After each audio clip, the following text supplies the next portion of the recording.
let's go. So Unreal Engine, right?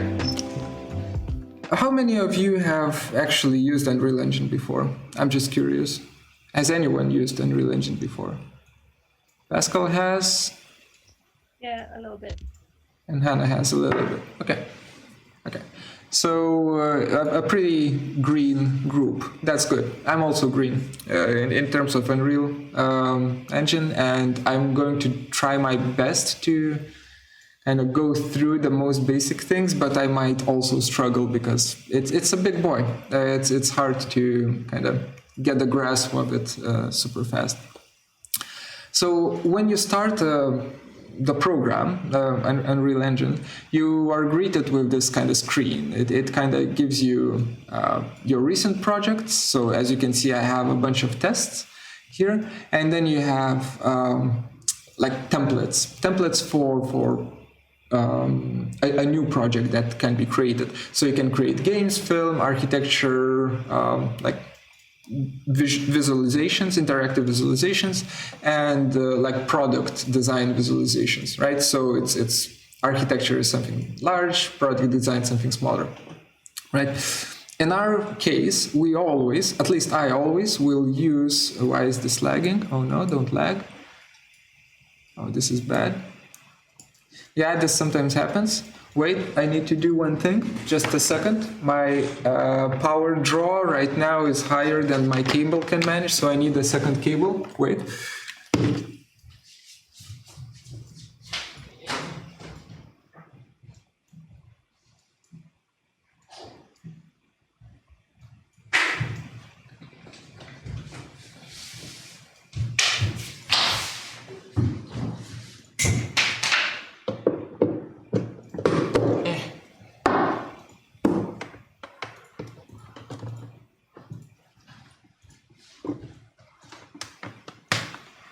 Oh my god, Dell XPS laptops.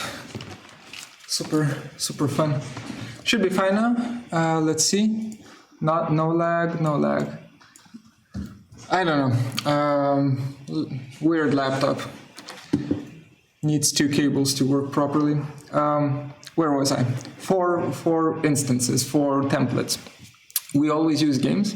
We use games template because it's you have most optimizations for it, and it has everything that we kind of need. With architecture template, you will need to kind of construct a character, for instance, a playable character in an architecture template. In a video game template, you don't need to, because the character, like the default character, is already constructed for you. And also, games template works faster. At least I think so. This is the moment where I'm not sure. But yeah, we choose games, we click next, then we're greeted with this window right here, which basically asks us, what kind of game are you planning to make? First person, flying, puzzle, rolling, third person, whatever. Virtual reality, by the way. In this case, we will just go for first person because not all of us have the goggles, the thing, Oculus Rift thing, VR goggles. So I'm just choosing first person. You can also go for blank, but nicer to just create a first person template and then delete stuff that you don't need rather than create a completely blank document and try to figure out what you need, right? So first person, next. Then it asks us for project settings. So you can script in Unreal Engine. So you can use either blueprint scripting, which is Grasshopper. You can think of it as Grasshopper based, like node based. You connect noodles again. Or you can use straight up coding, C++ coding. So we are not nerds, we use blueprints. Then you choose quality. So in terms of quality, you can either have maximum quality or scalable quality. So I always go for maximum, and in my observations, it optimizes according to my camera. Hello, please. It optimizes according to your computer, at least from what I've seen. I might be wrong. Then you have the possibility to turn on or off ray tracing. So ray tracing is a pretty new thing, and it only works with NVIDIA RTX cards, which are pretty new and also pretty expensive. In my case, I don't have one, so I can't turn it on. Or maybe I can, but it's going to be a shit show if I do. Then what kind of device are you going to play the game on?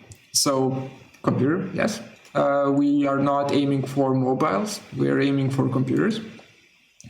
And then it asks you, would you like starter content or do you not want to start with starter content? Starter content is basically a bunch of materials, a bunch of textures, a bunch of,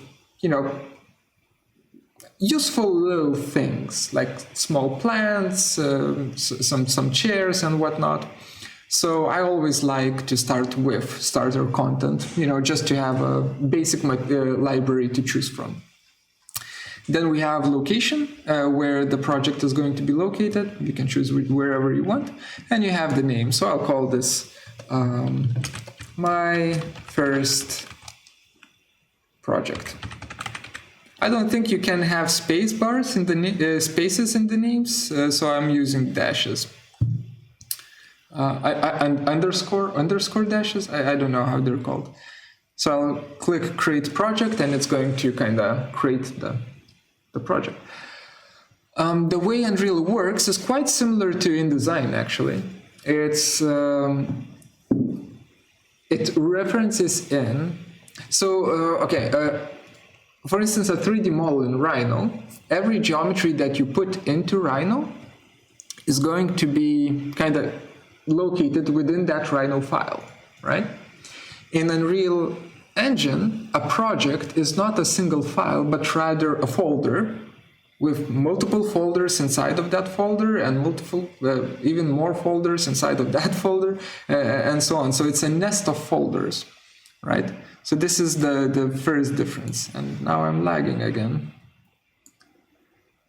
This is so bad. Please make it stop.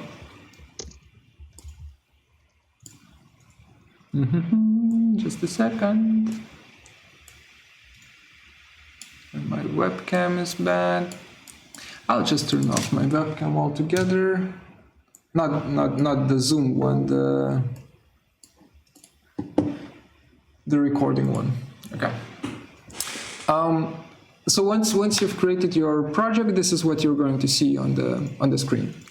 On the right top hand side, it's quite similar to Blender. You see all of the stuff that's in your file. In your project. So you see all of the geometry, big wall, floor, wall, blah blah blah. You see all of the boxes. You see the lighting, so lighting source, skylight. You see even like widgets for atmospheric fog and for reflections and whatnot. So that's all of that stuff is located in the top right. Then on the top left, or on the left-hand side of the screen, you see things that you can create, right? Things that you can just straight up create in Unreal, and that is, cubes, empty characters, boxes, cones, typical geometry stuff. Then for lights, you can have either directional light, point light, also kind of default lights. Then within cinematic stuff, it's just cameras. Then you have visual effects such as fog. I believe if I put down the fog now, no, it won't work. Okay, so I'll just delete it. No, I don't. I Control Z a few times. We will come back to the fog again. We need a little bit bigger landscape to actually see the fog in action. And so on, right? So then you have geometry. Ooh, you have a spiral stair here. That's nice. Anyway, you can even add sound cues. So if you move to a certain place, a certain sound will play, which is kind of nice. So you can have like wind sound if you move out of the building, and you can have some sort of echo sound if you're inside of the building. I don't know. So that's creation. Then in the bottom here, you have the content browser. And the thing that I always really like to do, so that I don't get lost, is click on this right next to filters. There's this icon which basically shows or hides the sources panel, right? If I click on it, it will open up this kind of a, Explorer style sidebar, which is just basically all of the folders within my project. So the big boy here is called content, right? That's the main folder. And then inside of that content, I have a folder for my character, first person. So that's the, wait, is that for my character? That might be for the whole, no, sorry, that's for the whole level. For the whole scene, for the whole environment. If I expand it, then I see a separate folder for all of the animations, a separate folder for all of the audio. I can kind of, play that audio and so on. I'm not sure if it's recording my sound. Let me just check. Sorry, not recording, but yeah, share computer sound. There we go. Now you'll be prepared. It might be a little bit loud. I'm going to play it. All right, that's the audio cue. Then we have character and blah blah blah. So all of the stuff that is inside of my project is located in these folders somewhere. And then there's one more folder that was created for us that's called starter content, which is great. That's what we want. If I expand it, then I can see that the starter content has, for instance, audio library, where I can kind of listen to explosion. I can add an explosion effect. I can add a smoke effect. There's audio. It has materials, for instance, so I can look at materials that are already there and whatnot. We will talk about materials in just a second. Okay, so we have that. So this is where all of our stuff is, and we are going to work with these folders quite a bit. Then, actually, let's start creating something. It's kind of boring by just kind of talking. Before we do that, one last thing, modes. So in the top here, we have the ability to, kind of save the current level, what we have, save the file. And then we have like a bunch of other things. So let me show you two. One is called play. If I press play, I'm now located in the game. And sorry if it's going to be loud again. I will be shooting now. Right, so I can walk around, I can jump around, I can't jump on that particular box. Come on. Okay, if I can't jump on that box, I can kind of go into first person character, search for jump. And then for jump velocity, I can change the jump velocity to something like 640. And then try again, play again. What about now? Yep, now I can jump on the boxes. So you have a lot of possibilities to change stuff. And don't worry about the jump height, I will come back to it. And I will kind of explain you how it's done, but you can change a lot of things. Navigation. Okay, so navigation inside of Unreal Engine can be done either with clicking and holding the scroll wheel to pan the view, and then clicking and holding the right mouse button to look around. So you look around, you pan the view. You look around, you pan the view, but it's super annoying. So instead what we do is we right click and hold, and then we use WASD buttons to fly around, right? So we are basically flying around the scene. Takes a while to get used to, that's for sure. At least for me it was, I don't know, like I would say around 8 hours of using it. WASD, like any first-person shooter. You need to hold down the right mouse button to use it, though. So you hold down the right mouse button, click and hold, and then A is to the left, D is to the right, W is in front, S is back. And you just fly around. If you feel that you're flying around too fast or too slow, then you can, here in the top right corner of the viewport, where it says camera speed, you can expand it and you can increase the camera speed to, yeah, let's go for maximum. Let's see how that turns out. So camera speed 8, and now,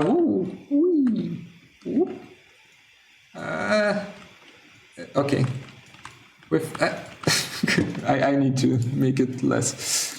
So camera speed 5. Whee. So it's basically just controlling how sensitive WASD buttons are. Then you have a bunch of things here. I will not be kind of talking about them just now, but it's basically move, rotate, scale, different snapping options, different angle snapping options, and this kind of three-dimensional grid snapping option, so that everything that you place is snapped onto the grid. I will kind of go back to this in just a second. Then, just like in Rhino, you have lit preview option, and then you have the unlit one, and so on. So you have different preview options. For instance, you know, the wireframe, where you can actually see the mesh polygons. You can even see the sky sphere, which is weird. Then you have unlit option, where, you know, it's just the geometry and just the materials and so on. Usually I always work with you know, with the lit one, with the shadows and whatnot. And then, of course, you can change between perspective, top view, and so on, of course. Okay, so that was the play button. And then you have the modes button. So in the modes, you have, if I click on it, you have selection mode, where I can just select stuff, move it around, delete it, and so on, place it. Then you have landscape mode, where you create a landscape. You have foliage. Jeez. You have foliage mode, where you can kind of, by using a brush, you put on like trees and bushes onto the landscape, which is super nice and super heavy, by the way. And then you have like brush editing and mesh paint modes, which is I'm not sure if we will go that deep into it, but it's basically if you want to make a much more custom, much more controlled texture than you do mesh painting or brush editing. For now, we'll just be focusing on selection and landscape modes. Okay, so before we do that, I don't need this crap here. So what I'm going to do is I will just, in my on my right-hand side, or I can just do it here. I'll just select the floor slab, delete it, select the walls, and I'm just kind of deleting everything. Oh, delete. I can do it also here, holding down the shift key. I can kind of click on the first cube, holding down shift key, click on the last cube in the list, hit delete, they're gone, right? So I'm just kind of getting rid of all of the stuff. And I'm also going to get rid of these boxes because I need to create them to actually explain what they do. Just kind of showing them without explaining what they do is awkward. So I want to keep it as simple as possible. That, and what else can I delete? I can delete the folders. And then we're left with lighting, render FX, first person character, network player start. We don't need network player start. This is if you want to build an online game. So I will just delete the network player start. Our game is going to be local. And then we have sky sphere blueprint and template label. So I'll delete the template label because that's just basically text, first-person tablet. So what we're left with here is a sphere reflection capture, which, let's delete that one as well, sorry. Sphere reflection capture, I'm going to delete that. Now, what we're left with is light source, skylight, so basically a direct light, indirect light as skylight, and atmospheric fog with sky sphere blueprint, just, you know, showing us the picture of the sky. So we have that, and that is fine. Let us create the landscape, and after I'm done, I will be deleting the lights and recreating them from scratch. So for now, let's create a landscape. And I know that Per-Johan and me and Olga, all of us told you that you might not need landscape for this particular project. And it is true that you might not, but for other projects you might need it.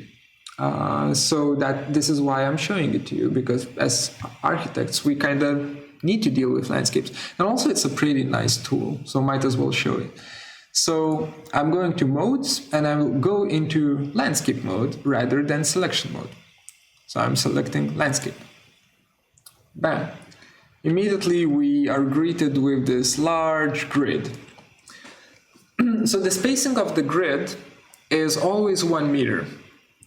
It's always going to be 1 meter, and the only thing that you can change is basically the size.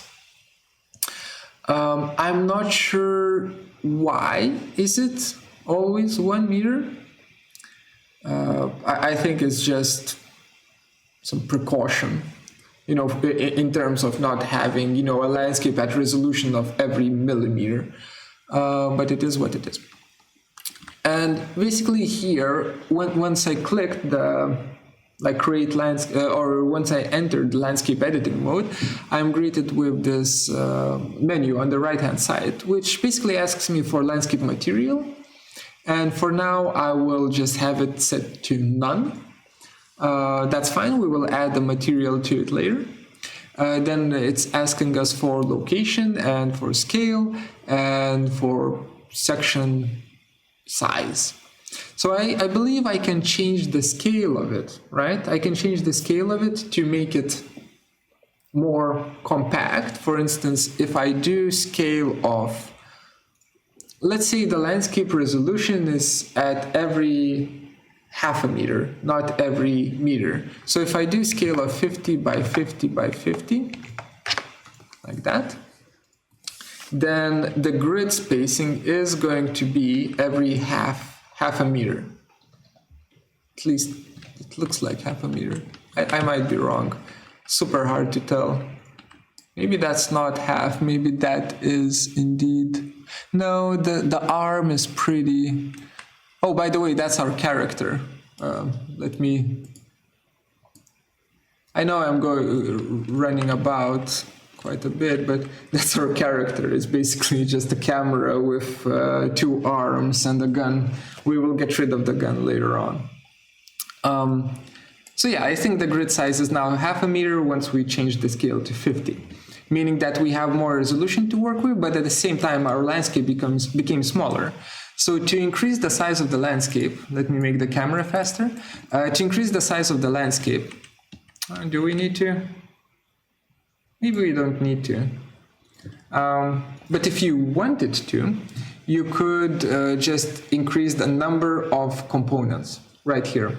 So right now it's set to 8 by 8. I can just increase it to 12 by 12. And as you can see, the landscape just becomes bigger, right?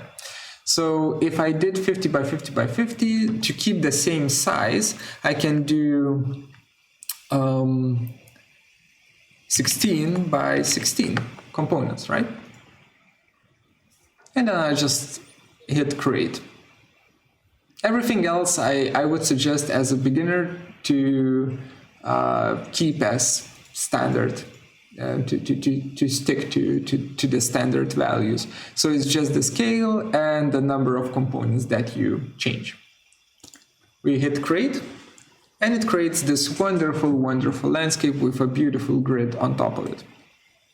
And now this menu on the left-hand side changes to what's actually pretty close to Blender's sculpting tools, where we have, sculpt, and we have smooth, flatten, and so on. So these are different brushes. And this one is called just sculpt. And I can kind of show it to you by increasing the tool strength a bit. That's not a bit. 0.5 would be a bit. And increasing the brush size. So the way you increase the brush size is you can go until 8,000 pixels, or I believe it's pixels. And then it will stop you. But if you type in 12,000, it's just going to say, yeah, okay, 12,000, sure. Right, so you can type in any number you want. And in this case, I'll type in something like 16,000, something like that, and just kind of start clicking on the landscape. Maybe a little bit less strength, 0.3. Zoom away. And I'm just basically just moving some vertices up with the brush, right? So I'm creating this kind of a bowl shape.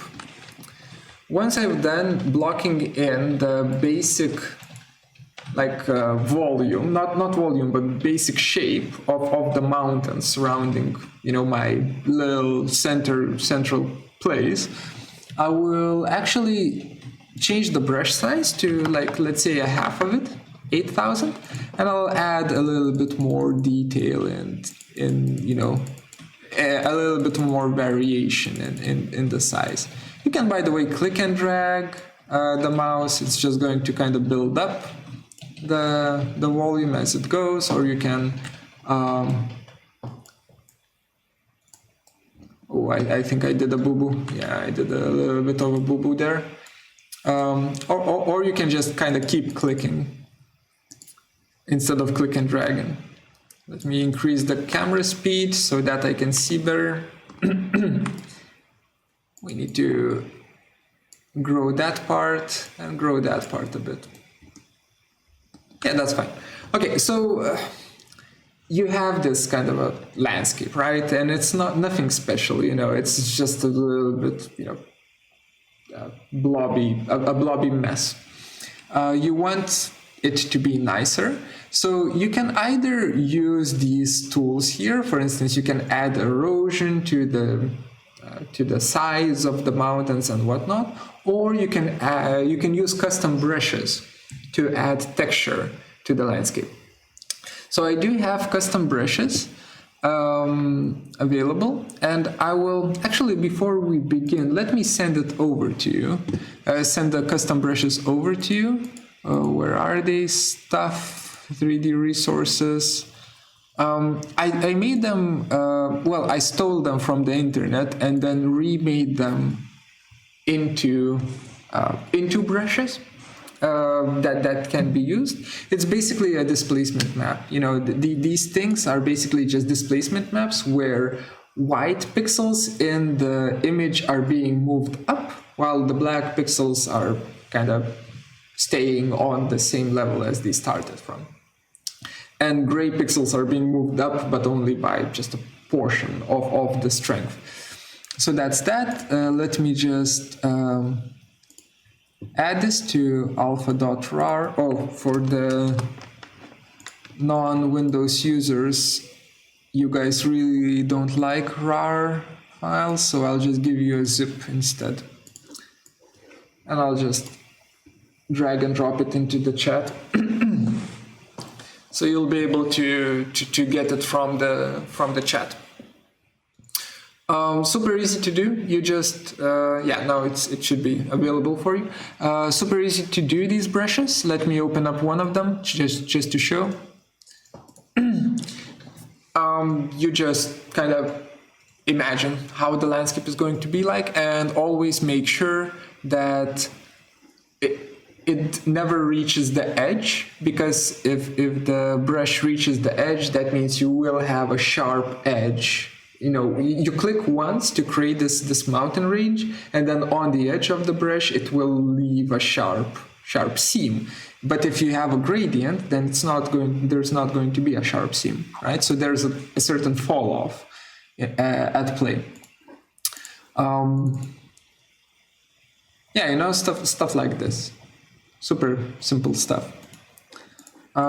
Pretty hard to find cheap ones or free ones. So I suggest, if you need to, just if you notice any, just download them and just add them to the library. It's just nice to have these kind of brushes. All right, so how do you use these? Well, you will download them, you extract them, and you have these files. The problem is that there's no real way of how to, well, let me show you step by step. This is going to actually be follow along tutorial for just a tiny bit, just to explain how it works. Here under circle, so this is the circle brush, right? If I click on the circle, then it gives me options for what kind of other types of brushes it can be. It can be a pattern, it can be a component, it can be an alpha brush. So alpha is the thing that we're after. It's that texture, black and white. And we will be using alpha brushes. So I click on alpha, and here, this is actually how the whole Unreal thing works. It will ask us for the texture, right? And then I might say, well, let me just try and browse my computer, just like with V-Ray, and find that texture. But this is not going to work. And it's not going to work because it can only let you browse stuff that is inside of your project, inside of the folders of your Unreal project. Meaning that you first need to take the stuff from your computer, in this case, the textures for brushes, and upload them or import them into the folders of your project. So let's do that. First of all, let me go to content folder here. I always like to start at like the root folder, right click on it, not on it, but inside of it, right click, and choose to create a new folder. So if you just right click, it will kind of give you a menu, and right at the top of the list, it's going to be create a new folder. Right? And I'll just call it textures. I could call it brushes. Let me call it brushes. Brushes, sure. I will double click on it. And then basically all of my brushes in this particular project are going to be living here. So then what I can do is I can take all of these images, kind of select them, and just drag and drop it in here, into that folder. So they're basically just being copied inside, not even referenced, but copied inside of that folder. And now I will have access to them from this drop-down box, as you can see here. Or even easier, I can just grab, which one do we start with? Let's grab the third one. So I can just grab it and just drag it onto the texture. That's also a possibility. Like that. And now, if I manage to zoom in, it's super hard to see, I think, with the light. Can we strength, blah, blah, blah. Let me increase the strength and see if that helps. Strength 10. No, that doesn't help. So you need to trust me that it's going to work. I will just increase the tool strength of this alpha brush to 10 and just click once somewhere on the landscape just to see what happens. Okay, this is a little bit too strong, just slightly. So I will undo that, Control Z, and instead of 10, I will use 1. Let's try again. Bam. Okay, 1 is a bit better. So it creates this kind of a small texture right there, right? And that texture is enough to kind of convey the idea of it being rocky.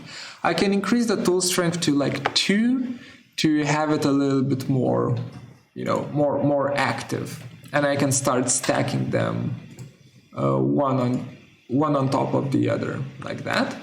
And then I can just switch up my my brushes.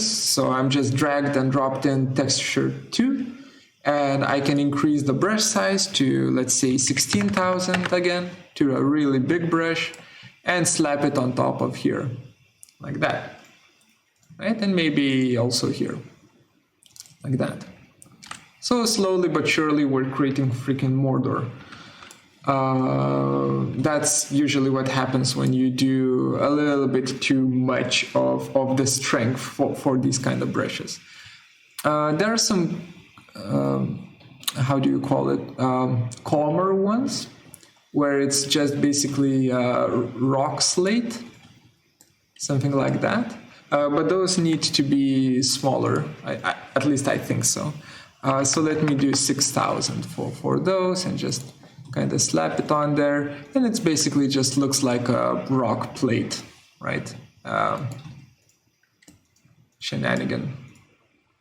Right, so this is how you work with it, right? And you kind of keep adding the textures and pushing them on top of each other until it looks pretty. That's all it is. 14,000, bam, more. Maybe here as well. Then maybe this one goes in here. The brushes that I have given you are pretty low resolution. This is so that the people who are using older laptops, your laptops don't choke out. But you can use pretty high resolution brushes here as well. So this is what we end up with, right? With the landscape. And once I'm happy with it, I can just kind of go to modes, and I can go to select mode rather than landscape mode, right? So I come back to selection mode, and this is what I have, right? Still my little guy is there, but now there's the whole mountain range. If I press play, I can kind of walk around here and investigate the whole thing. I can shoot. Good morning. I can shoot, and I can try to climb the highest mountain. Yeah, let me stop playing. So this is something that's fun and super fast to do.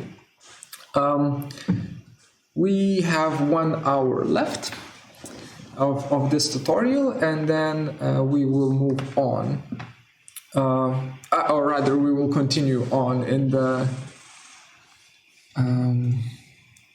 in the afternoon session, to which, by the way, I will also send out a separate Zoom link, because something happened with me sending Zoom. By the way, this sometimes happens, this voxelization sometimes happens, but just give it a second and it will stop having a stroke, and it's going to come back to normal resolution. All right, let's build up the light from scratch so that you understand what the hell is going on. Let me bump down the camera speed a bit. And let me let me delete all of the lighting in the scene. Well, before I do that, let's slap on some sort of material to the mountains so that they are not that sad, because they're quite sad right now.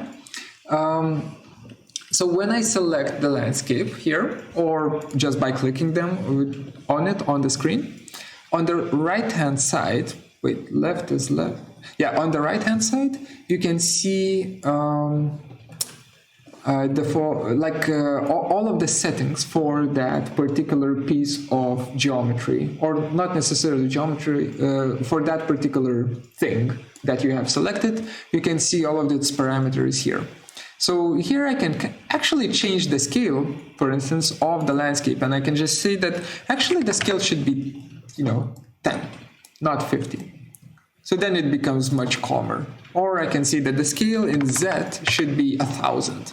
And then it becomes this wonderful well, right? Or maybe 1,000 was a bit too much too, but 100 becomes super aggressive mountains, which also breaks the shading a bit.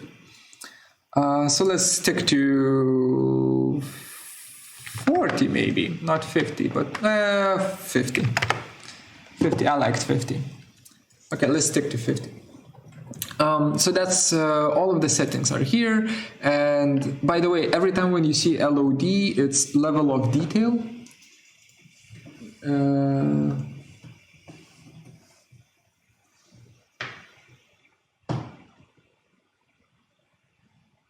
Wait, Hannah is asking any way of showing my screen on full screen.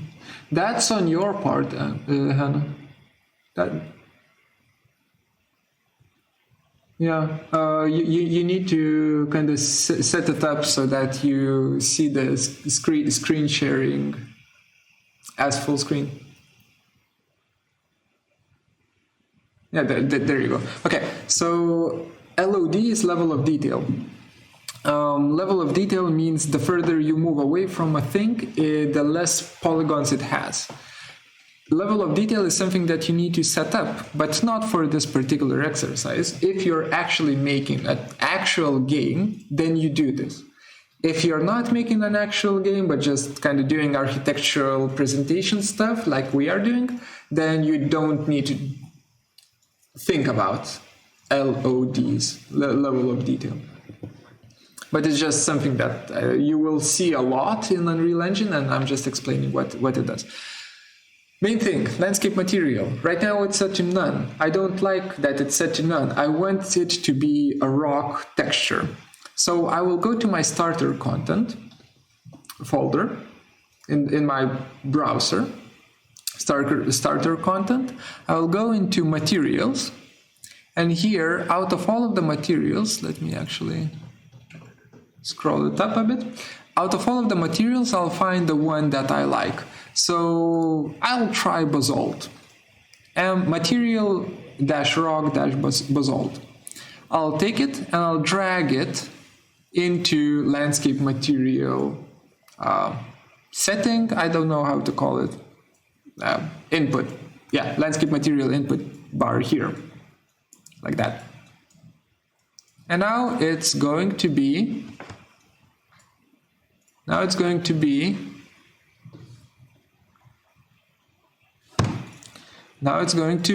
rock basalt. Come on, just update. It takes a while to update. For some reason it's not. Oh, there we go. So it updates to rock basalt material. Takes a while. And that's how it looks like. Don't mind the grid lines, by the way. The grid lines are going to be gone pretty soon, but for now they stay. This is how it looks like. And one super cool thing that Unreal Engine does is if I zoom out, at this point all of you know how tiling sucks. Tiling of textures sucks when you are moving out far away from your geometry, especially if it's like bricks and whatnot. Then the further you move away, the more you see, where that single texture is being replicated, on the surface. Here, it doesn't happen. Well, the grid, right? But the grid is, again, it's an error, and it's going to disappear quite soon. The reason why the tiling doesn't happen here is because when you zoom in, it changes the texture, right? Or rather, when you zoom out, it has textures at two different scales, right? And the further you move away, the more the texture with larger scale is going to take over the texture with smaller scale, which is super cool. For instance, let's do moss. Can I do it this way? Probably not. Let's do moss.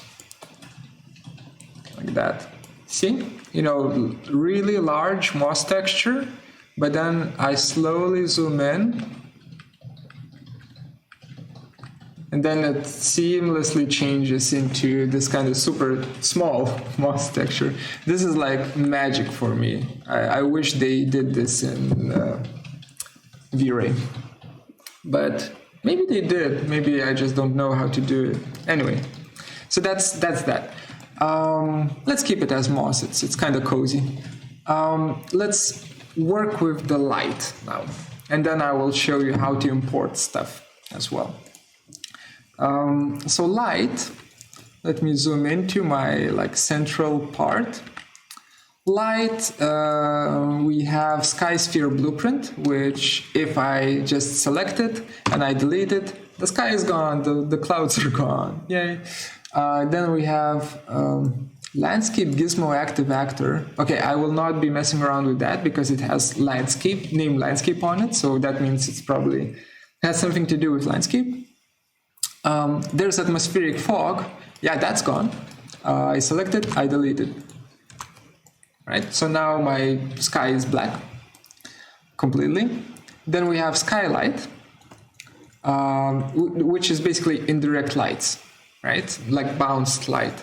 I delete that, and now all of my shadows are completely black. So now this is the moment where we are on the moon. No atmosphere, no nothing, just dark and bright sides of geometry.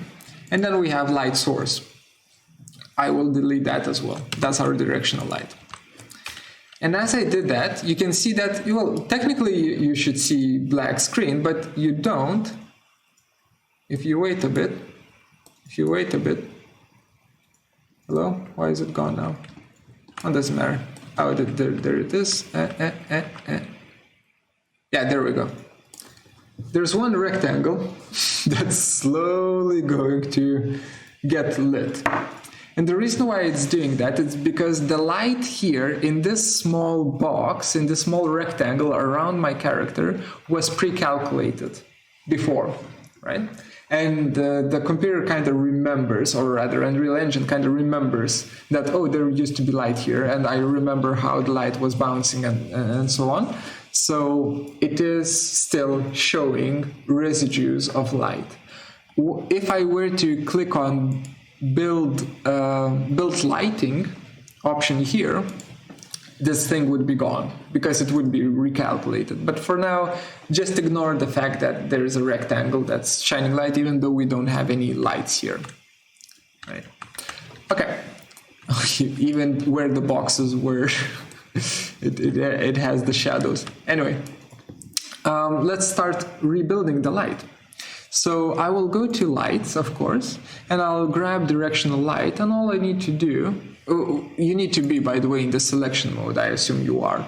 On the left-hand side, you have basic and lights tabs, and first thing is we need directional light. So this is how you think about it. You need directional light, you need indirectional light, so like bounced light, atmospheric light, then you need fog for atmosphere, and then you can start messing around with clouds and whatnot, if you need to. So for now, let's add directional light, which is basically sun. Drag and drop. Click, drag and drop. And just choose wherever you want it to be. Doesn't matter. So you have your directional light here. And you can, by the way, you can rotate it, right? So this is move. In the viewport, in the top of the viewport, you have movement, you have rotation, and then you have scale. So scale doesn't do anything for the light, but rotation and movement, of course. Well, movement also, for directional light, it doesn't do anything, but rotation does. So I can rotate the light, right, as I please. So I'll kind of rotate it so that I can see the shadowy bits here, and I'll be informed if there is indirect lighting going on. One important thing that I really like to do with direct light is I like to say that according to the direction of the direct light, with Viri you have Viri sun, right? And then you have Viri sky, right? Or you have Rhino sun and you have Viri sky. And according to from where the Rhino sun is shining, the V-Ray sky will update and it's going to show you actually the picture of the sun shining from there. So this is kind of the same thing that I'm going to try and do here. I have a directional light and I'm going to say that, well, actually this directional light is what I would consider to be a sun, right? So when I'll create an environment, it should replicate, the position of the sun of the environment in that particular direction. So it's under the light tab, but it's hidden, right? So light, and here you have this drop-down box thingy, like this arrow. So I select the light, I go to light properties here, and I click on this drop-down box, which shows me like the advanced stuff. And then there is only one tick mark that I need to add, which is called atmosphere/fog sunlight. I add that, and that's it. Now this is all set up. Okay, so we have direct light. We need indirect light, right? So indirect light is called skylight, and that's pretty easy. You just drag and drop in the skylight. That's it. For some reason, the skylight doesn't work, so I will delete it, and I will drag and drop it in later. My God, quality tutorials here. So instead of indirect light, we will go for atmosphere first, and then we will do the indirect light. So for atmosphere, we will do atmospheric fog, not sky atmosphere, but rather atmospheric fog. We'll do that, drag and drop it in, like this. And now you can see, there's our sun, right? Yay. Oh, by the way, I did this maybe too fast. There is a search option. on the left-hand side where it says search classes, you can just type in atmosphere, you can type in fog, you can type in light, and it's going to give you what you're searching for. So I use the search bar much more than I just browse. Okay, so we have our skylight, and it is controlled by the direct light. The shadows are still completely black, so let's actually add the skylight. And now when I add the skylight, you can see that the shadows are becoming blue. It's very glossy though, but that's whatever. Let it be glossy, sure. So the shadows become blue because of the atmosphere, right? And there is one last thing that I want to add, and it's going to be called fog, but it's going to be exponential height fog. So there is a difference between atmospheric fog and exponential height fog. Atmospheric fog is basically the ozone layer. Think of it that way, right? Exponential height fog is fog, the thing on the ground. So I'll add that as well. Drag and drop it in. You can see immediately the fog is there, and here you have a bunch of settings for it. For instance, I can change the fog density to make it denser or less dense, right? So let me actually make it quite dense. I can change its color to be orange or whatnot. Doesn't matter. I can go to the light. I can change the direct light. I can change its angle so that it is, there we go, something funky like that. There we go. So we're looking straight at the light source. Don't worry about all of those dashes in the shadows and so on. Those are, again, things that we will fix. And then I'll just change the light color to a little bit more orange to have an evening scene. Press play. Oh yeah, I can't play because I'm editing the light. Now press play. Oh, come on. Why can't I press play? Skip out, play. Can't play in editor when performing edit fog and scattering color operation. Oh, right, okay, so it's still doing the color operation? What do you mean? Do I have it open? Sorry, it's I think it's bugging out. And this time it's not my unknowing that's at fault. This time it is indeed the program. Because I closed it's basically complaining that it says that I still have this color picker turned on while I don't. So I will just kind of turn it on again and hit OK and hit escape and now press play. Motherfucker. Okay, I'll just save it. How do you turn on the gumball for your options? Because I can't move mine. There's no gumball here? In the top of the viewport, do you have these options to kind of... Do you have these movement, rotation, scale buttons? Yes, I have them. You have them. And then if you select the object, it doesn't have the gumball, huh? No.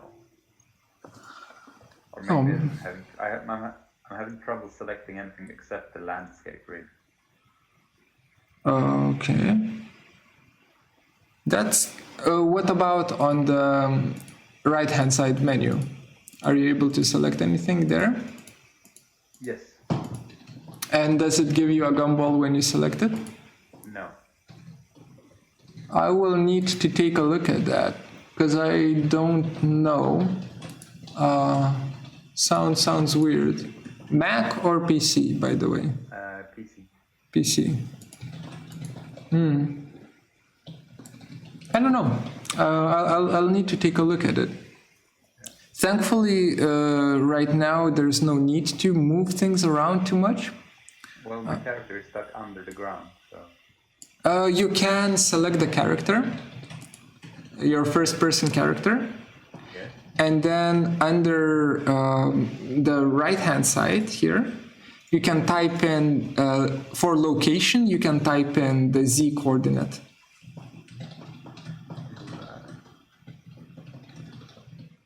So you step by step, you select the character, then it opens up the controls for that character, you know, the details, also on the right hand side, and then you have like transform details where it says location, rotation, scale. So you can change the Z location and place your character. Oh yeah, Hannah has an idea. Top bar menu, quick settings, show transform widget. Top bar menu, settings, show transform widget. Oh, thank you. There you go. Thank you, Anna. Okay. So now we have our light. I will not try to make this playable. Later I will fix it. I assume if I just save, close, and open the file again, it's going to be playable because it's just complaining that it's still kind of calculating something. That's fine.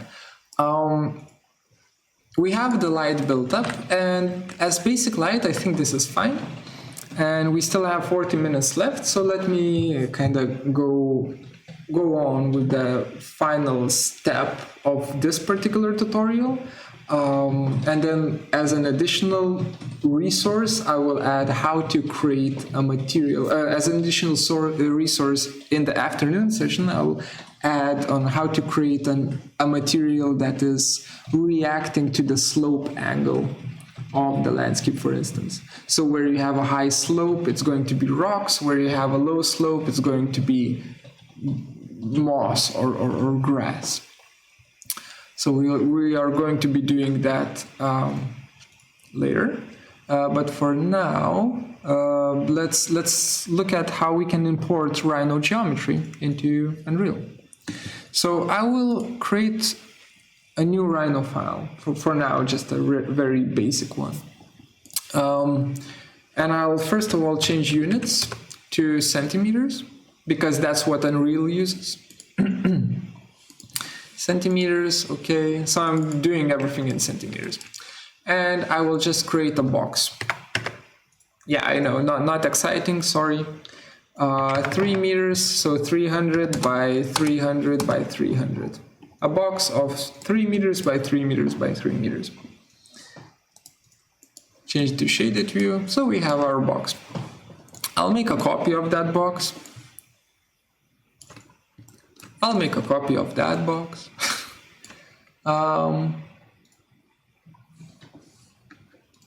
And just to kind of talk about things, let me, what do we do?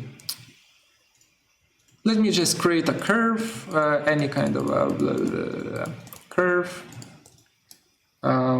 copy it up, change its control points a bit, change up its control points a bit, just so that it's, once I loft these two curves, they will create a funky form. Yeah, that's good enough. And maybe I'll just take the bottom one, copy it up, and just loft between them. Sure, doesn't matter. You know, that this geometry doesn't matter. It just needs to be funky. That's it. All right. So we have 3 boxes and we have 2 curves. The reason why we have, not 2 curves, but a curved surface. The reason why we have 3 boxes is for me to show you things that can go wrong. First thing is you have open geometry. So let me just take this box and let me explode it. So these are now 6 different surfaces, and let me just delete one of the surfaces and join the box back up. Right? So now this box is open geometry, right? It has a hole in it. So that's one thing. Another thing is I could actually, yeah, let's do it this way. One more copy. So 4 boxes in total. One of these boxes, I will not add any texture mapping whatsoever to it. For this box, I will add texture mapping.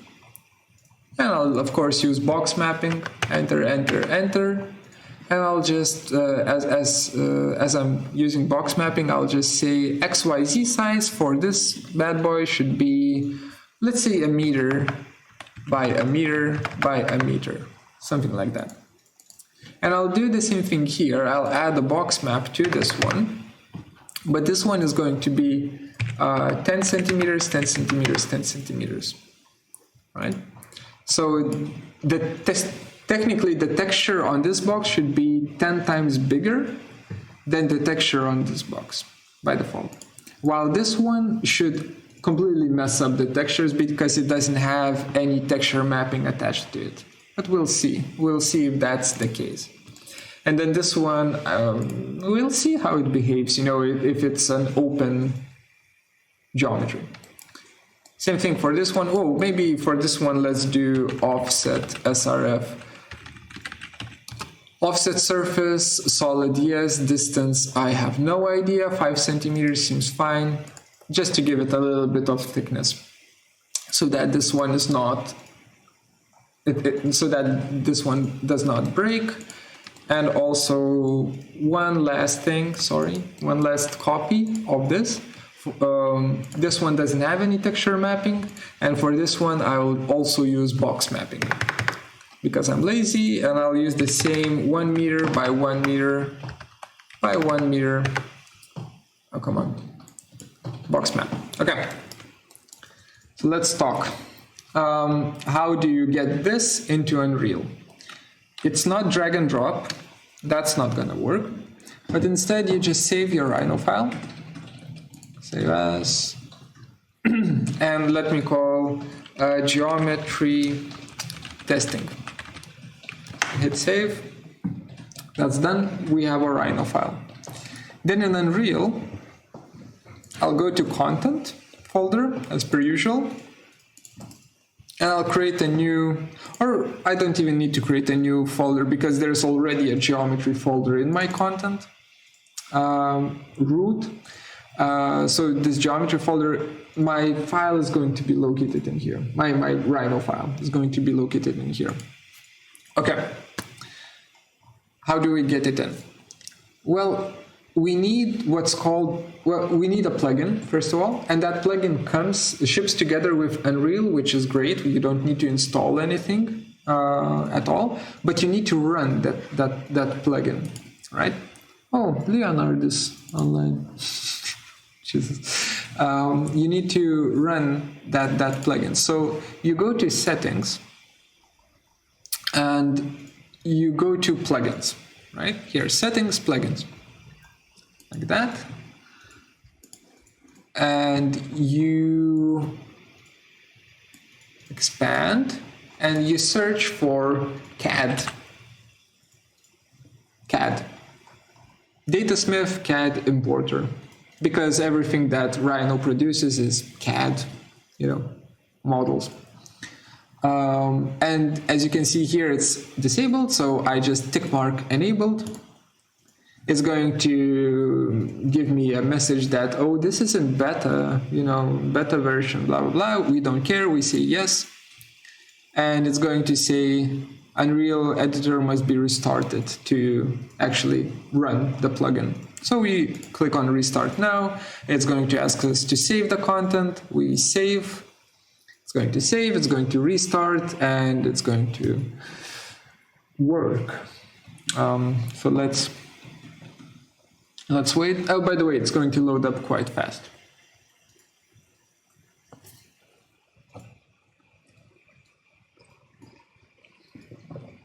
That's that. Now that particular plugin works.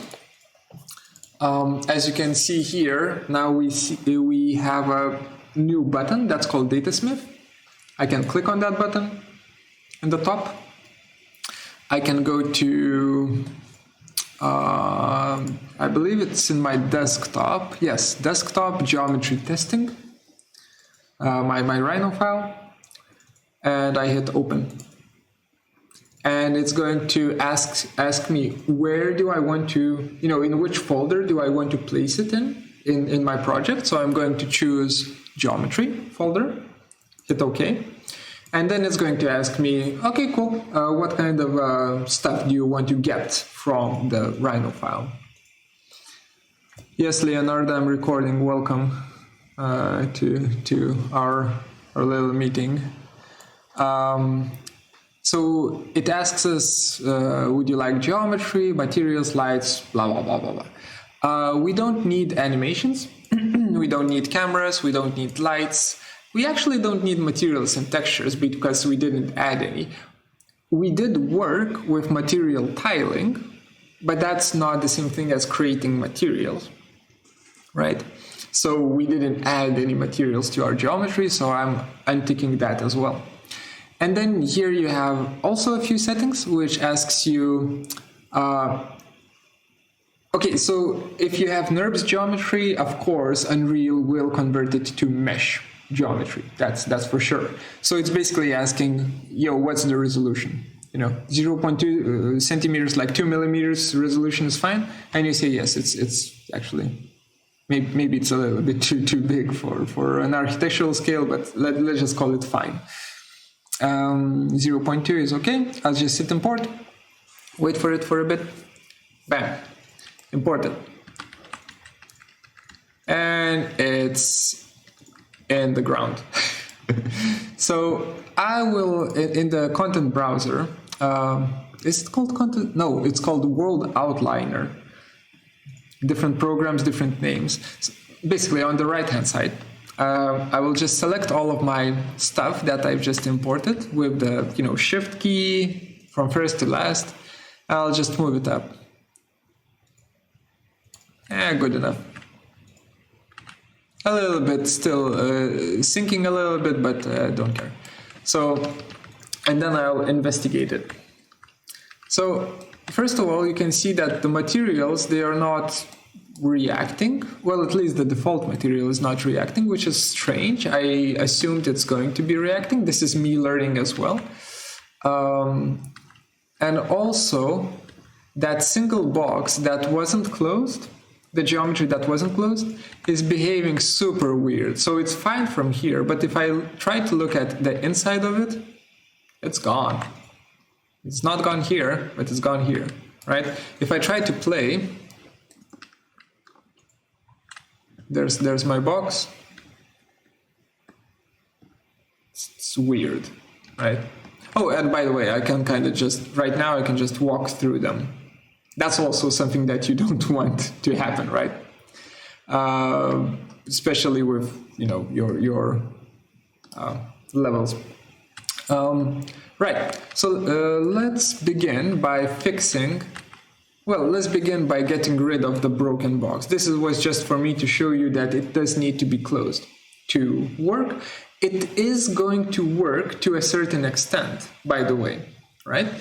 It's just not going to show the backside of the polygons. So if you have a geometry that is mostly fine, it just has a small hole somewhere, it's fine, it's still going to work. But if you have a super thin shell, it is going to be, this shitty mess. So size of the holes matter quite a bit in this case. And in terms of visibility. Collision-wise, you can make this work, and you can make the character not collide with it. Speaking of which, let's actually make these collide. So right now, as you can see, as you saw, I could walk through it, through each of these geometries, which is not great. So I need to fix that. And the way I fix that is if I go to my geometry tab, there's geometry testing folder here, which has inside of it, it has geometries. So I open it up.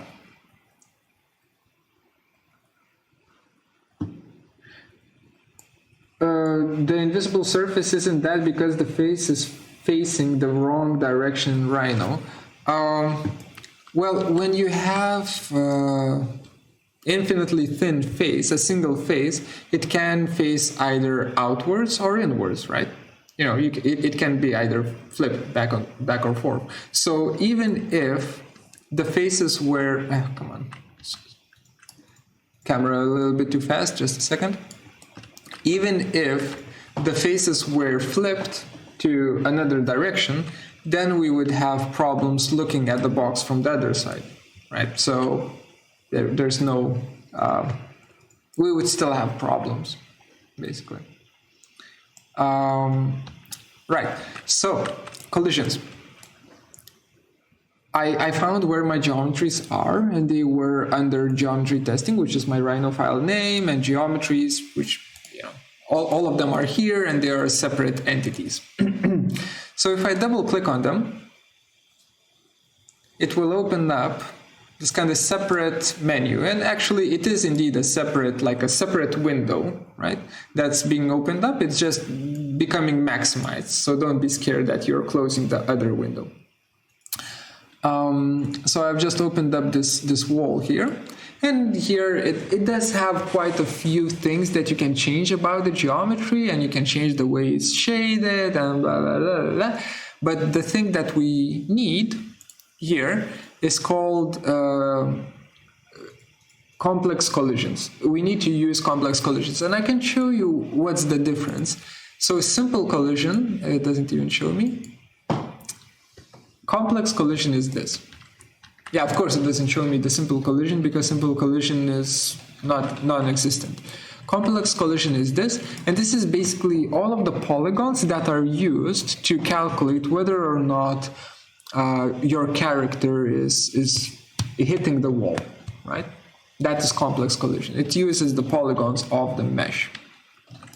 So we need to use this complex collision as if it was simple collision. I know it sounds weird, but by default, Unreal Engine uses simplified collisions, which are basically a character has a capsule type of a bounding box around it. A desk might have just a box around it in calculating collisions. But in this case, we need all of the polygons. So the way we do that is under the right-hand side, we just search for collision, right? Remember double L, C-O-L-L, blah, blah, blah. So even if you just write C-O-L-L, it's going to give you, all of the collisions. like settings that correspond with collisions. And then out of these, you find collision complexity, and you say that, yo, I want to use complex collision as simple, as if it was simple collision, right? So you're kind of saying that my game is going to be a heavy game, right? It's going to be precise, but it's going to be heavy. Use complex collision as simple. That's it. You hit save, you close this guy, and you're back in here. So now if I press play, and is it this one? No, it's not this one, so I assume it's this wall. Bam. I can't move through this wall, right? And I can't shoot through this wall as well.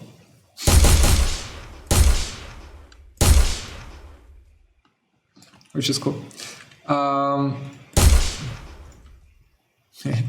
Anyway, you need to do it for all of these forms, and I'll show you how to do it automated, for a list of things, but I'll show it a little bit later, just a tiny bit later.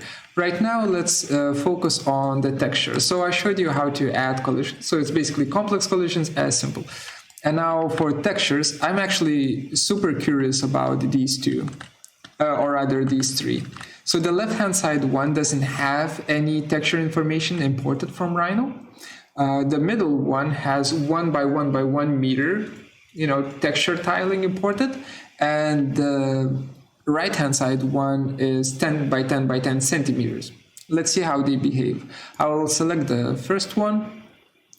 And I will go to starter content, materials.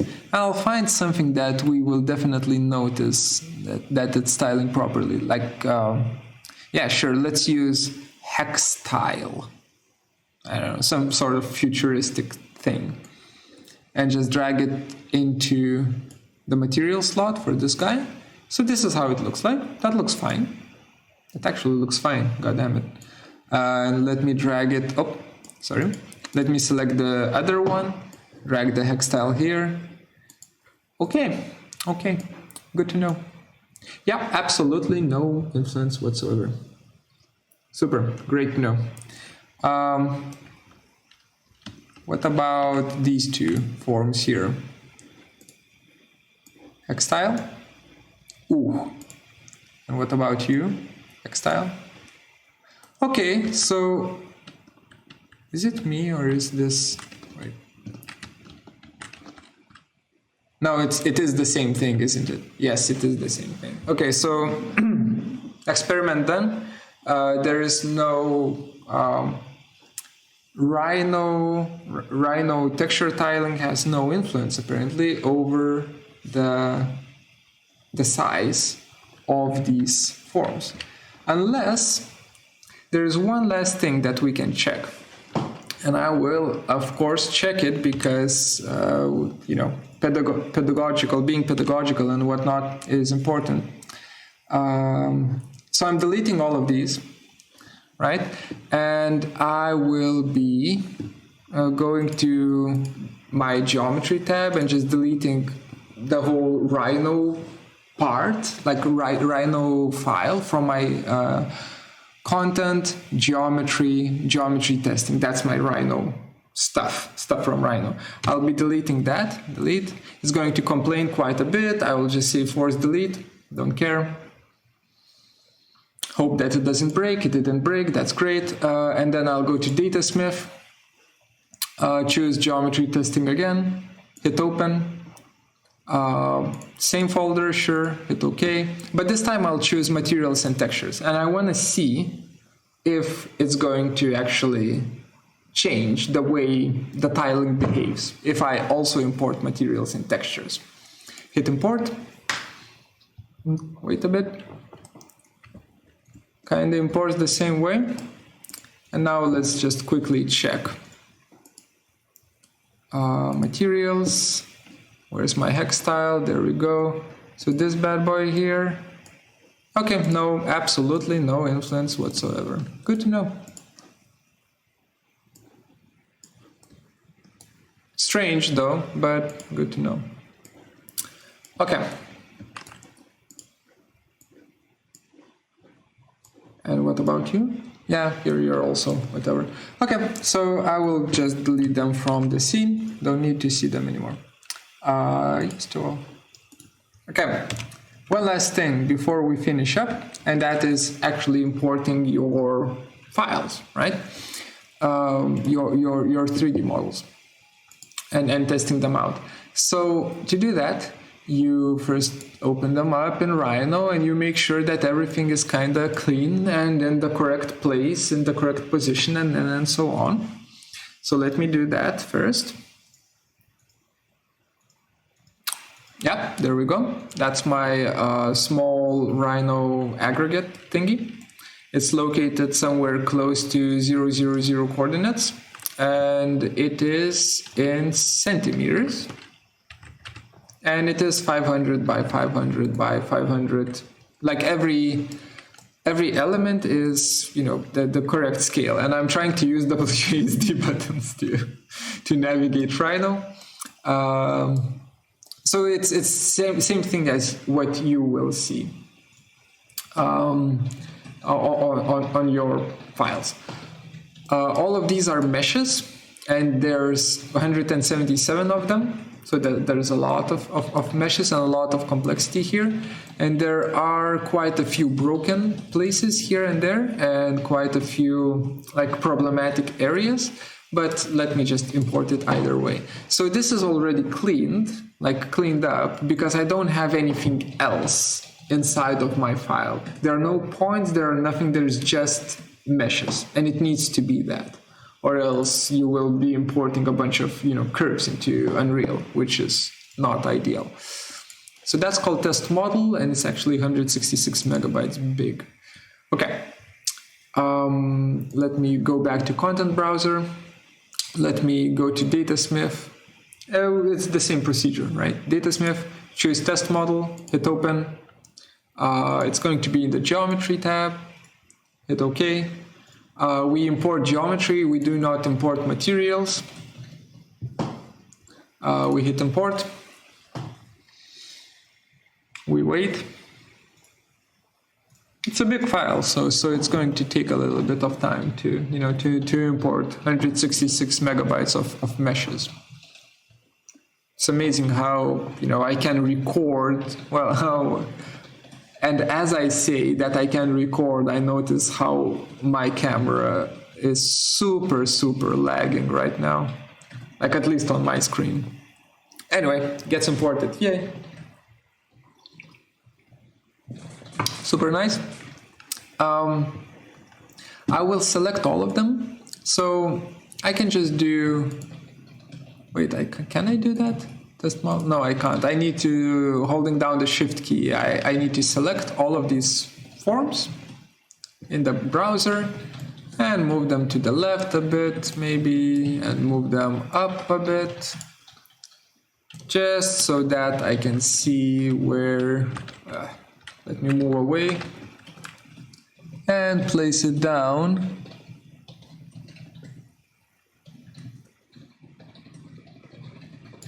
Yeah, that's good enough. So I just place it down. They don't have any materials and nothing. So as I still have them selected, I will add a material to them. So what I will do is I'll go to materials and I'll just find, what's a cool one?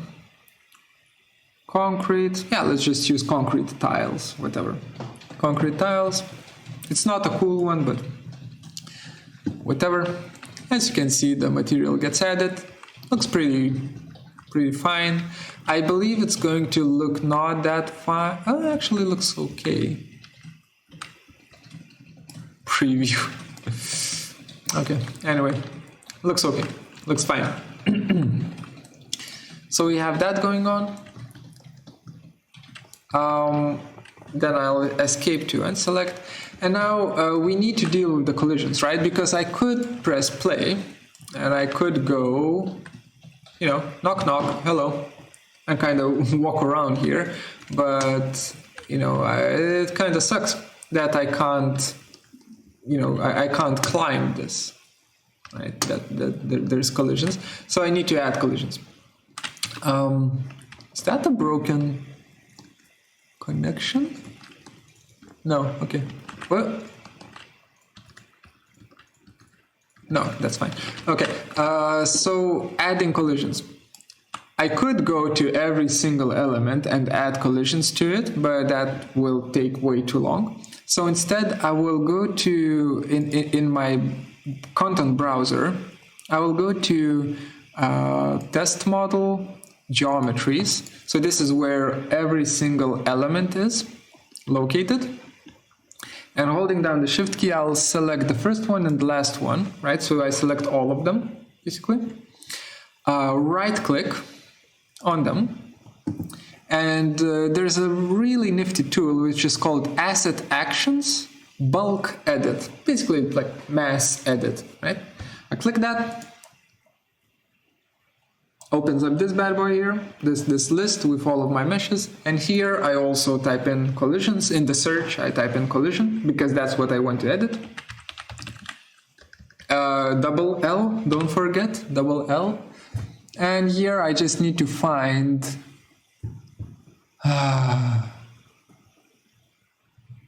it's not this one, by the way. It's not complex collision mesh. It's a different one. Collision complexity, there we go. Collision complexity, project default, na.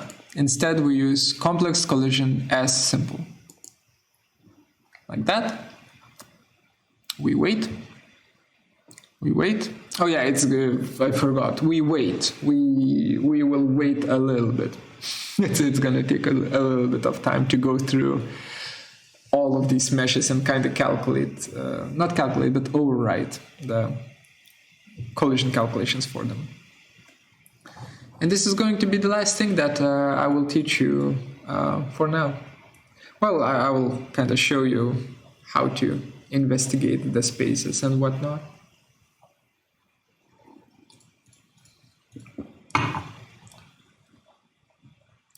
Jesus Christ. Maybe I need to stop the recording to give it a little bit of oh, please, RAM. Oh no. I'm running out of memory. Oh, but it did do it. Okay, that's good. So once it did it, once it's not freezing anymore, then you go to File, Save. So you just, save all of those changes. Should have shown you on a smaller model. And maybe it's better to show it on a big one. There we go. Close that.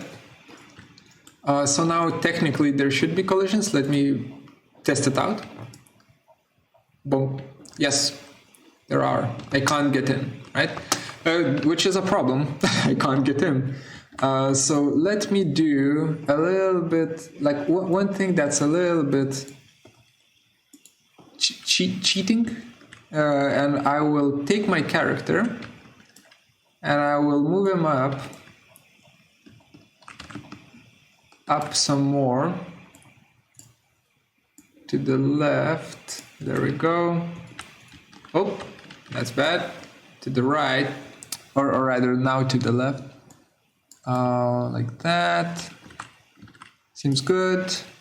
Higher up, and make sure that this capsule that is around, I'm not sure if you can see it. Now you should be able to see it. This capsule that's surrounding the character shouldn't intersect with any geometry. So it's better to have it kind of floating in space. And then when you press play, the character will just drop, until it collides with the building. Okay, so we have that. And let me do one last thing. Yes. I just make an opening in the structure to get in. And now we can press play. And investigate. Investigation. Like that. I know that you see it as a slideshow right now. but you will see it, kind of playing out smoothly in on YouTube. I would still say that this is, I'm getting like 30, 40, maybe 50 even frames per second here. So it's still fine. And I can kind of walk around here and investigate the spaces and get stuck, and then I can't leave. Oh no. Oh, there we go. So these were from previous years. So these students didn't think about, oh no, I'm stuck for good. These students didn't think about spatial assemblies and spatial complexity. All they cared about was these connections here. Right here and right here. I from time to time I'll shoot my guns to wake you up. And now I'm completely stuck. So let me just escape out of there. So that is that, right? That is all you need to start investigating the spaces. Can you add enemies in the game? Yes, you can if you will code the AI for the, like, artificial intelligence for the enemies, or else it's just going to be, standing still dummies in the video game, and then you can kind of shoot them. Of course you can. There should be a tutorial on it on YouTube, like a 25-step, 5 hours each tutorial on how to create artificial intelligence for the enemies. So Control S to save the map, to save the file, it saves all of it. And last thing that you do to kind of get rid of all of these streaks of, oh, it actually says preview. That's why there are streaks. So the preview thing means that the light is just a preview. It's not actually calculated. And it actually says that here, lightning needs to be rebuilt. So you build the light by going to build and choosing build lighting only, like that. And then it's going to build the light, hopefully, and in not a very long period of time. From what I remember, these forms and like this kind of scene doesn't take too long to build, but once you start adding foliage, trees, and additional moving objects and so on, the light building might take a few hours to do. If you have a forest, for instance, that might take even longer. Yeah, so this is, oh no, it's still building light. I hope that it's finished, but it's actually still exporting lighting data. It's actually not that slow, which is nice. Right. So in the afternoon session, I'll show you how to make a nicer texture, and we'll kind of go into how do you create materials, how do you edit materials, and how do you work with materials in Unreal to make your own. But right now I'm just kind of showing you the complete basics of Unreal, the foundation stuff. Getting some sort of ground condition in there, getting some files in there, and so on. We are still at 0% of building light. So perhaps I will show that in the next tutorial, how it looks like once the light has been built. It's going to give me an error, that's for sure. It's going to give me an error as I'm building the light saying that, your scene is pretty damn large. Are you sure that you want to build the light for the whole scene? Or maybe you want to kind of focus up the resources on one part of the scene? Which is a very, logical thing to ask a user.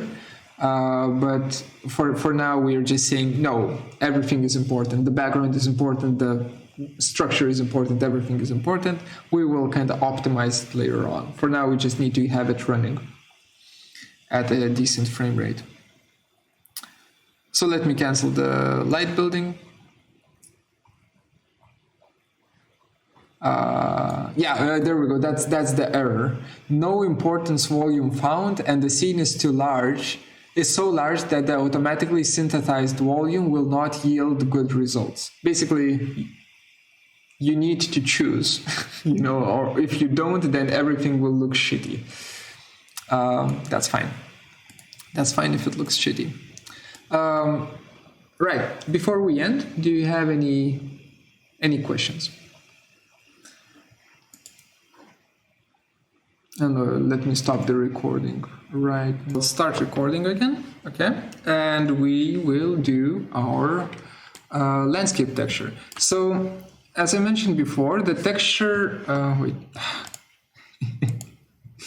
It's always something, always some sort of problem. I can never start a freaking tutorial without any technical. Yeah, there we go. And as I mentioned before, we'll do a landscape material, and that material is going to react to the slope angle of the landscape, which is cool. So that's step one, having a material react to the slope angle. And what I want it to do is basically where the slope is super sharp, like here, it should be rock. I want to see rock. Where the slope is quite calm, like here, I want it to be moss. And in between rock and moss, I want to have dirt, some sort of dirt thing. So we will try and do that.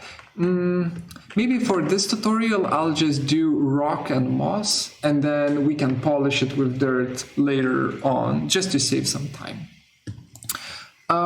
By the way, these materials, which react to the geometry, are called automated materials, auto materials. It's just a name in the industry. It's not a technical term, but it's a name how they are called. Okay, so I will go into my main content. There we go. Let's do it maybe this way. I'll go into my main content folder, and I will create a new folder in it. New folder. So right-click, new folder, and I'll just call that new folder materials. Or my materials, doesn't matter, but just some sort of folder that will contain everything that I do in terms of materials. Double click on it, and here I will create my first material. So the way I do it is I right click and I choose material. That's kind of easy. Right click, choose material. It will ask you for a material name. The convention for naming materials in Unreal Engine, it's not a rule, but it's a convention, is M underscore, M stands for material underscore, and then just, your material name. So I'll call it landscape.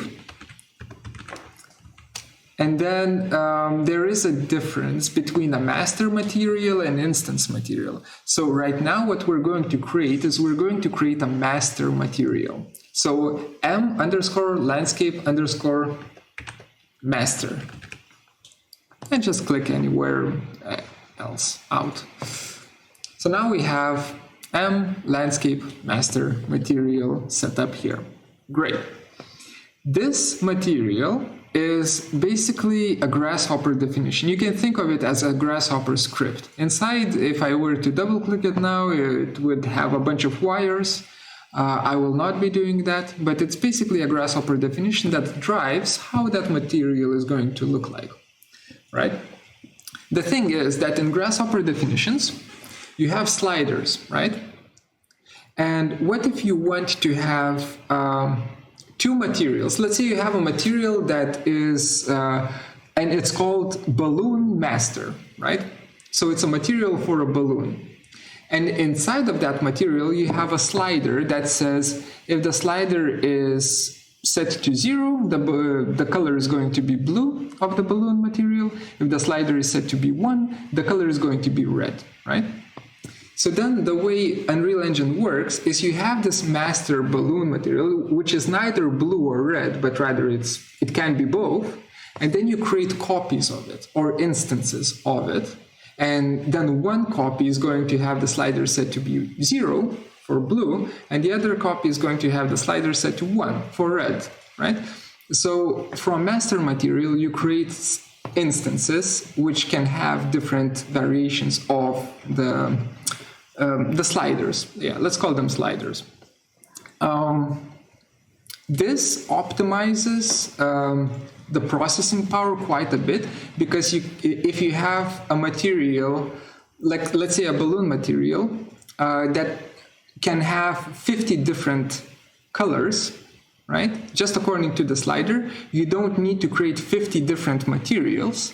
Rather, you create a single master material, and then you create 50 references or instances from it, right? Which just saves up a lot of processing power. That's one of the cheats for video games. So, without any further ado, we need to create an instance of this master material.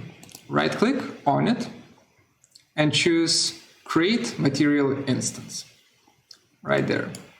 Click, creates that, and then it's just going to say Landscape Material Inst. Right? So instead of master, I'll just delete the word master, and I will leave it with Landscape Inst, short for instance, right? Click anywhere, and basically we have two materials. Well, not two materials. We have one material and one instance of that material. I know it's wonky, but this is something that you need to kind of, you will wrap your head around it as you're going to be using it. That's for sure. And now we will do something a little bit more advanced.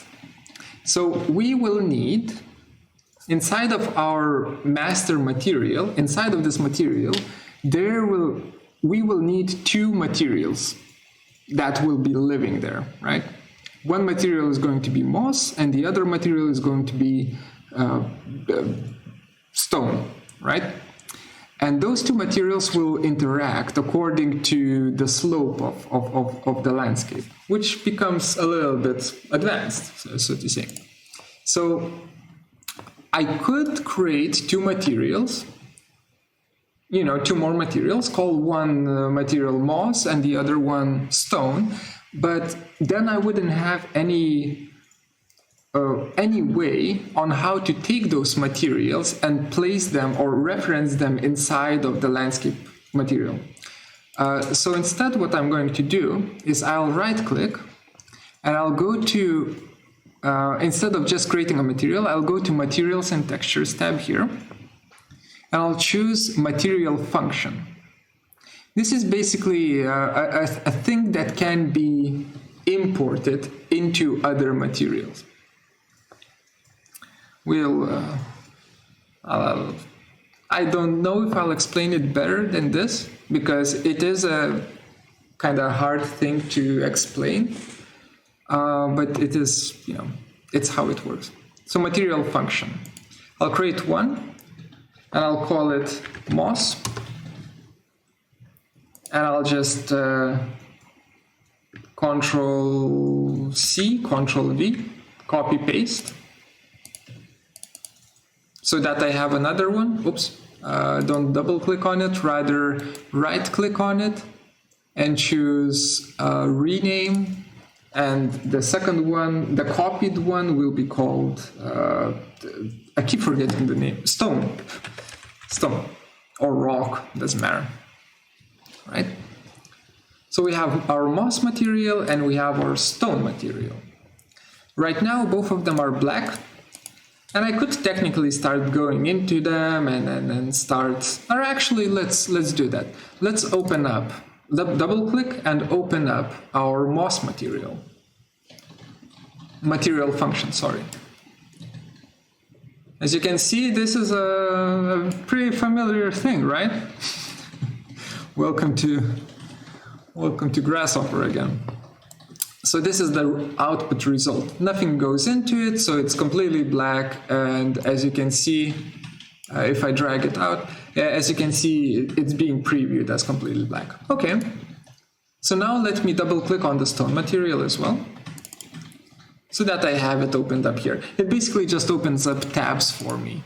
Let me just make them a bit bigger, like that. Maybe place them here, like so. So I have my moss material here, material function here, and I have my stone material function here. Right now they're empty. I could start creating the materials here for these, like within here. If I had the textures and so on, I could start referencing them in, but I am lazy, so I will steal from the starter content. So I'll go into starter content here. I'll go into materials, and I'll just double click on the, open in editor the materials that I want.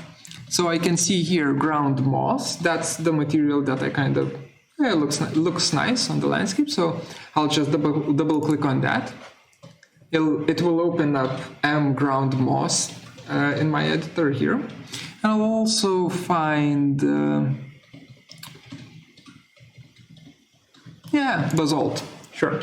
Rock basalt material here. I'll double click on that. Okay. So we have our created moss and stone materials, and we also have our ground moss and rock basalt, the ones from the starter pack. Let me actually maximize this because we will be working in this for a bit.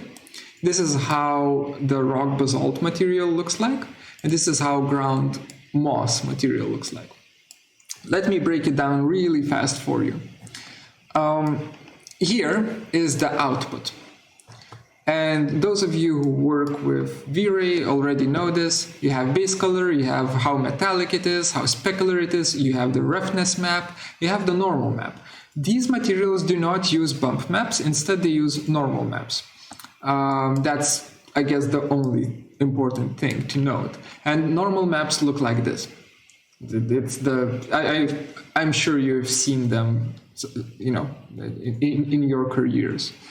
Other than that, it's basically the cool behavior of these materials is that you can zoom out and the tiling disappears when you're zooming out, right? So you don't see the tiling of the texture, which is super nice. And that happens because it uses 3 textures here for variation, right? So if you're zoomed in quite close, then it's going to show you 1. And if you're zoomed out further away, it's going to show you a much bigger one, right? Which is super nice. It's really nice how it works. And I believe it's fuzzy edge effect. Yeah, I don't know how it works, but it's magic and it's super nice. So we will borrow that. So now what I'm going to do, in terms of stealing it, I will select all of the nodes here of this moss material, just drag around it. Select all of the nodes except the last one, except the output node. I don't need that. So I'll select all other nodes. I will Control-C for copy, and I'll go into my moss material function, zoom out, and Control-V.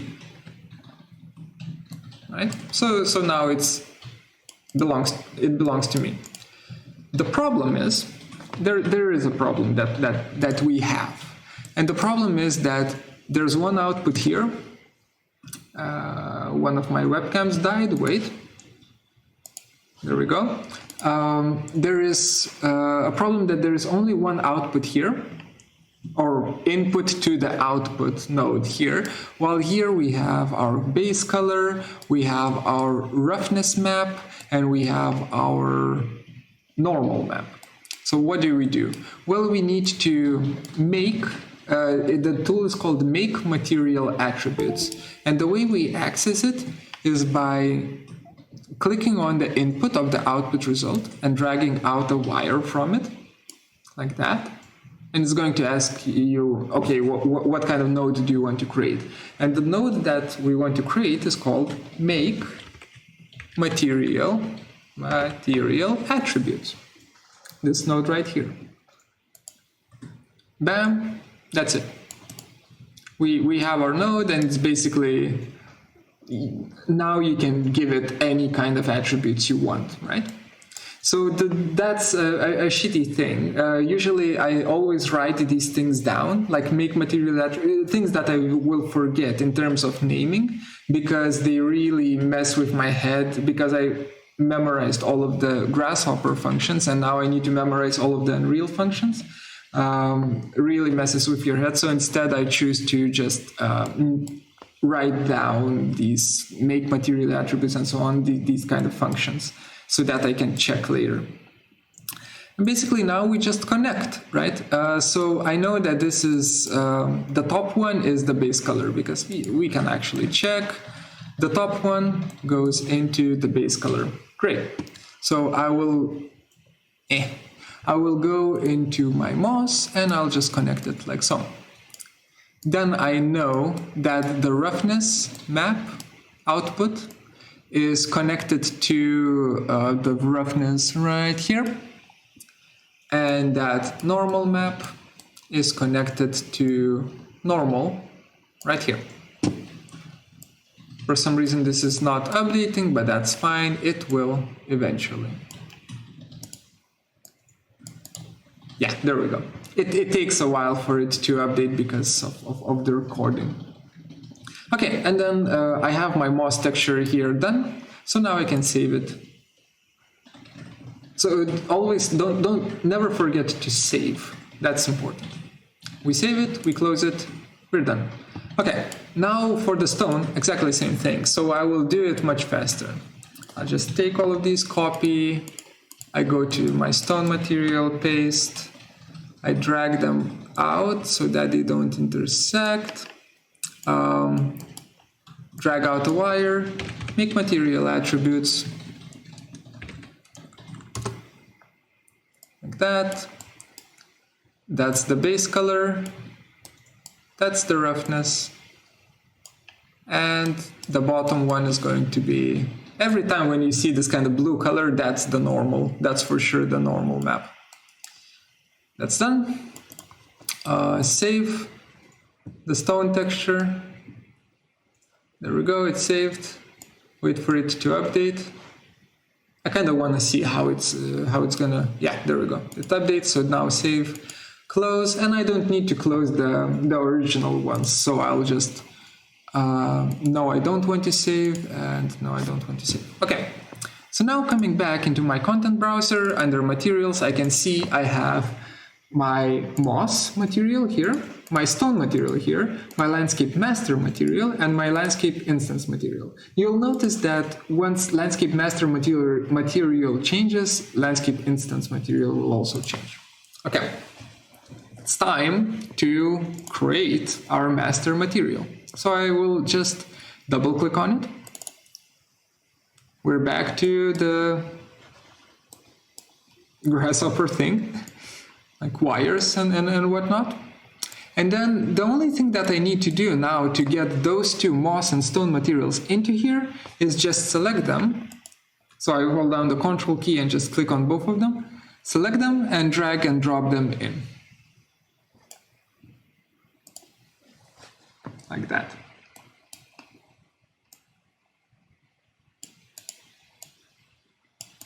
So now we have our moss and we have our stone inside, and we have our landscape master output, but that's later. We have the same problem again, only that right now it's reversed. Here our moss material and our stone material have only one output, while our master material inputs are many, right? So we need to, when we did make material attributes, now we need to break material attributes. So let's do that. Let me drag this out. And for moss material, from the result, I'll drag out a wire, release, and then type in break material attributes, which will give me all of the different attributes of the moss material. And I'll do the same thing with the stone. Drag out a wire, break material attributes. Just like that. Let me maximize this actually, just so that it's easier to see. Okay, so now we need to somehow merge. I mean, I could just take base color of the moss material and connect it to the base color of the master material, and if we give it a little bit of time to catch a breath, it's going to show me the moss. If I take the base color of the stone material and connect it to the master material, do the thing. There we go. There's the stone, right? So that works, but we need a combination of these two, right? So we need to somehow... Wait, how do you disconnect? Oh no, I don't... Yeah, Alt key. If you hold down the Alt key and you click on the input, it's going to disconnect the wire. So we need to join these up. And the way you join up two textures is by using linear interpolation. Fancy word, or fancy words, all they mean is just add stuff together according to some sort of a third texture. So you have a third texture where that texture is white, it's going to use material 1, where that texture is black, it's going to use material 2. That's all it is. So linear interpolation. To get it, I can drag either from base color of the stone or moss, doesn't matter. I'll start with moss, I'll drag out from it, and I'll type in lerp. L-E-R-P, lerp. Linear interpolation, linear interpolation. So it's under math, linear interpolate, this thing right here, which basically has two inputs and an alpha channel. So the two inputs are going to be A for, let's say the base color goes into A, and base color of the stone goes into B. And then if I don't give it an alpha channel and I just look at it, so I connect it to the base color output, I will see 50-50, right? It's 50% moss, 50% stone. Which is kind of cool, but it's not something that we are after. So I will disconnect it for a bit. And instead, for alpha, I need to measure the angle of my landscape, right? And the angle, for the way we measure it is by using a... wait, where are my notes? I don't remember. Something with world. Let me drag out from alpha, like a wire, and let me start typing in world. And let me find... there it is, world aligned blend. That's an important one. World aligned blend. So it blends according to the alignment of a face in the world. So world aligned blend has a bunch of different things, but I think it should start kind of working if we connect it now. Will it work? Let's see. Hello? Don't lag, come on. Okay, it doesn't work at all.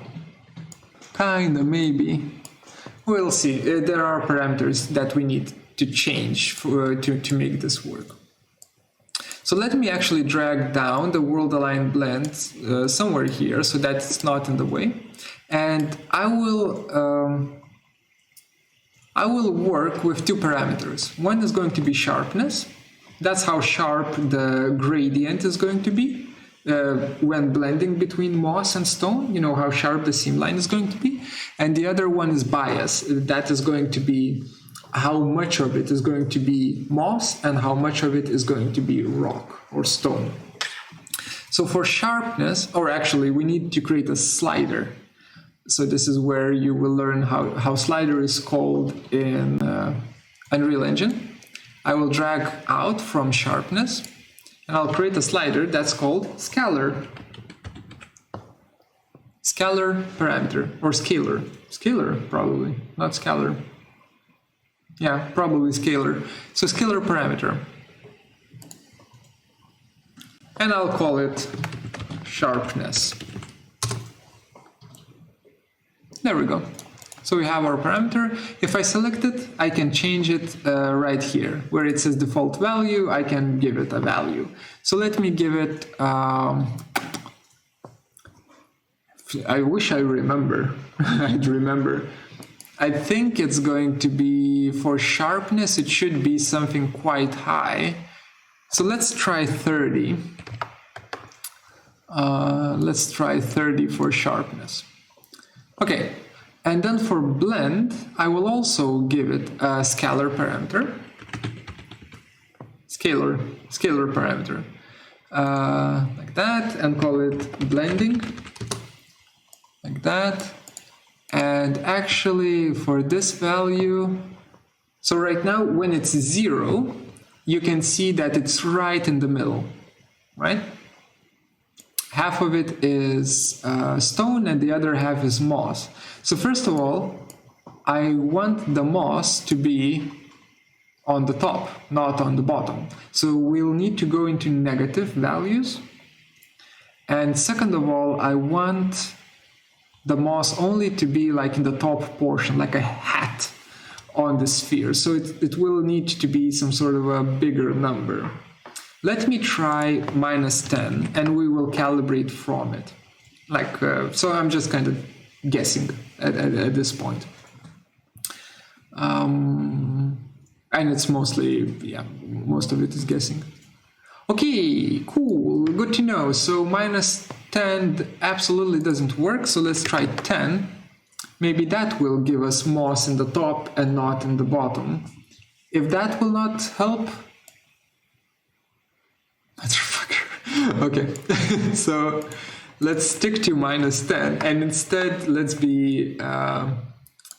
let's not try to be cheeky and just go in here and instead of connecting moss to A, let's connect it to B. And instead of connecting stone to B, let's connect it to A. So I'm just changing the wires up, right? What was moss will become stone, what was stone will become moss. Now it works. So there are many ways of how to solve a single problem. Okay, so we have our moss. Oops, we have our moss. We have our stone here. Seems to be kind of okay. Yeah, sure. Let's have it like that. Now we still have roughness maps and we have normal maps, right? So we need to use interpolation 2 more times, right? So I will drag from stone material, I will drag out from roughness, and I'll type in lerp, like that. And I'll connect my roughness of the moss material to B input of lerp, and my world aligned blend alpha will go into alpha here, like that. Right, so we're reusing the same node here for alpha. So that's my roughness, and let me connect the roughness to roughness input here. That's great. Let's just wait for it to update. So roughness is basically how glossy things are. So now you can see it's less glossy. And the last one is normals. So that's also lerp. So I'll drag out from normal of my stone, lerp, connect my normal from the moss to B. And if I were to do this with alpha, if I were to connect alpha here and connect the output to normal, like so, it's going to give me an error. It's going to say function world aligned blend, invalid node, pixel normal VS used for normal input. All it's saying is that, yo, I can't use alpha for normals because I don't understand how to. So instead you can see that for that reason, there are two more outputs here, with vertex normals and with explicit normals. I don't remember which one I need to use. I think it's explicit normals. So for normals, let's try and use with explicit normals. Let's see how the preview looks like. If it's gonna look like shit, then we will just switch it up to vertex normals. No, it looks good, right? So now it starts looking like a freaking rock, right? And this is because the rock got displaced, and also according to displacement, it will place moss on top of the displaced rock, so it's kind of a self-perpetuating system. All right. So we have, this is it. That's the whole master material, right? That's done. I hit save. I wait. I wait some more. There we go. Oh, no, sorry, I wait some more. 15 minutes left. Then I will need to leave. So that's done. Then I can just close it and come back to my scene. And let us see. So notice how here my landscape master and my landscape instance look the same. The reason for that is because, again, landscape instance is not a material on its own, it's rather a variation of the landscape material. What's the benefit of it? Well, if I double click on landscape instance material here, you can see it's not noodles, like not a noodle fiesta that opens up, but rather a preview of the material together with the two sliders that I used, blending and sharpness, which I can tick mark and I can change here live. So I can change those sliders here, which means, let me keep it at my -10, which means that if I, let me close it for now, that if I select my landscape and I go to its settings and I change, instead of ground moss, I use my landscape instance material here, like that. Wait, it's gonna do its thing, just give it a second.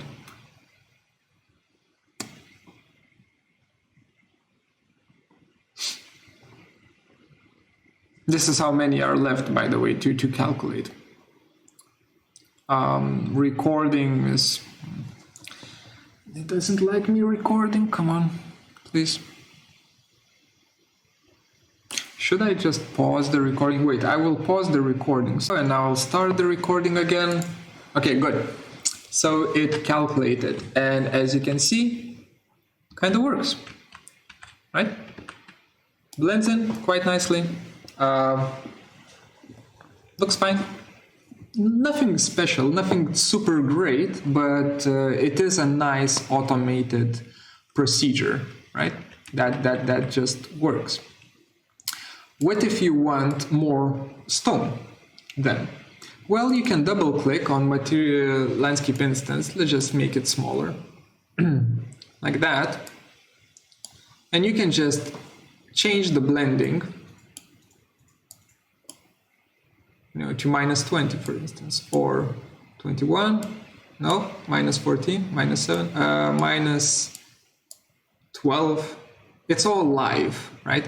If you decrease the sharpness, it's going to be much more smoother, so to say.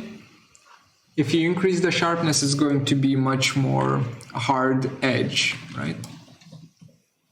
So usually for sharpness, I think 30 is kind of okay, kind of natural. But you can, yeah. This is all real time, meaning that you can just -5, mostly moss, -7, more stone, -9, even more stone, and so on. This is why we use instances, right? Quite a nice thing. All right, so we have our material set up and it looks fine. Oh, by the way, it's reactive, meaning that if I go now to the landscape and I change the Z scale to, instead of 50 to use 20, oops, that was my bad. Let's come back to 50 and let's not lock all of the scaling to be uniform. So 20. You can see that now most of it is moss. That's because the slopes became much more cleaner. What happened here, I wonder? Was this in between the two brushes? No, it doesn't matter.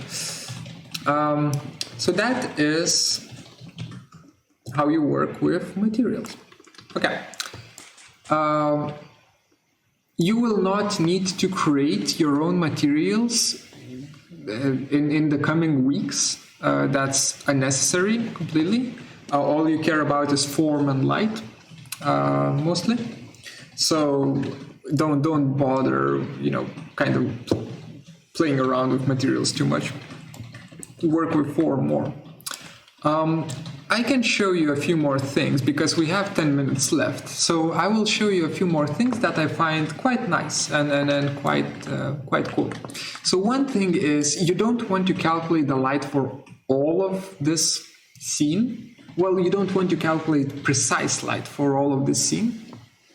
So you can always go to volumes here on the left-hand side, and you can choose light mass importance volume.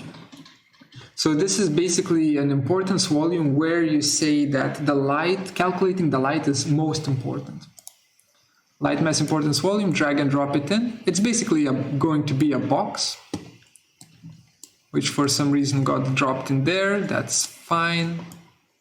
And you just kind of scale up the box, let's say 20 times. Come on.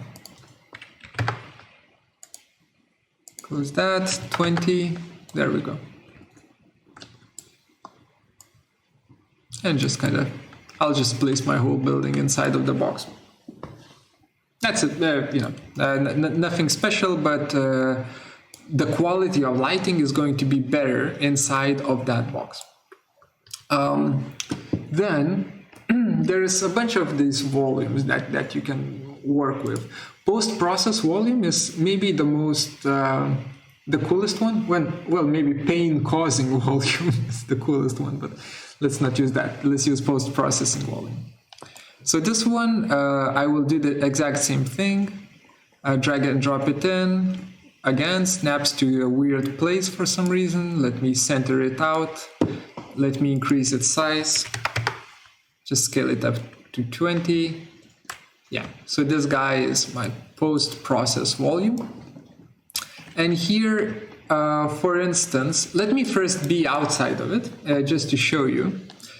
So now I'm outside of my post-process volume, and let's say we do bloom. Yeah, let's do bloom with an obnoxious amount of intensity.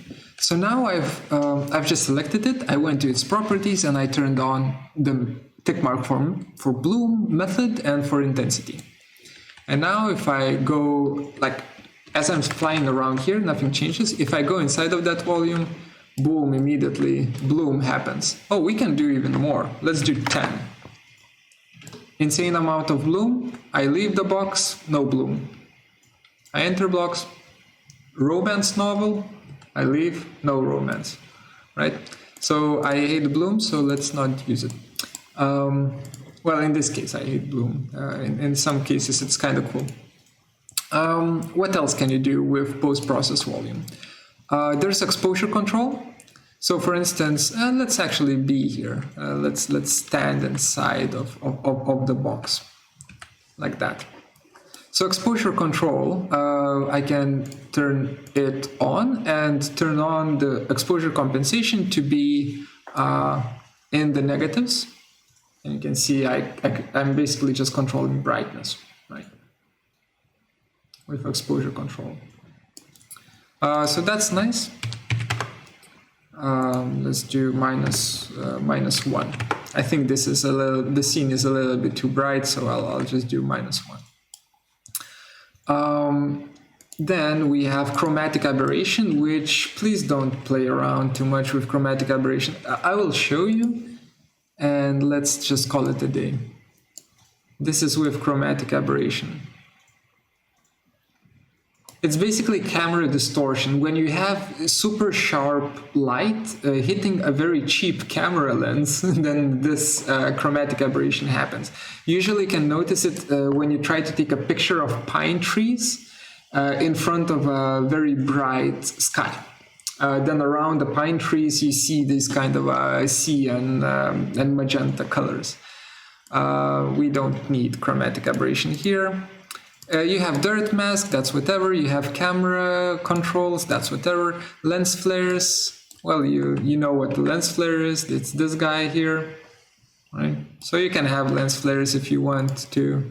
Bokeh size, you can increase it so to have it super obnoxious, so that no one can see what's going on if they look at the sky, at the sun. Then you have image effects, for instance, vignetting. Basically, vignetting is making the borders darker, right, like that. Even if you use vignetting, like use something very subtle, like 0.25, even less, 0.2. Don't use super heavy vignetting. And then the last one is depth of field, where you can kind of focus on one thing. Let me go inside of the, yeah, let's say here. So you're focusing on something and you have something in the background, then you just work with focal distance. Oh, and the blur radius. Why are you not working? Hello? Oh. So that works. And now we need to...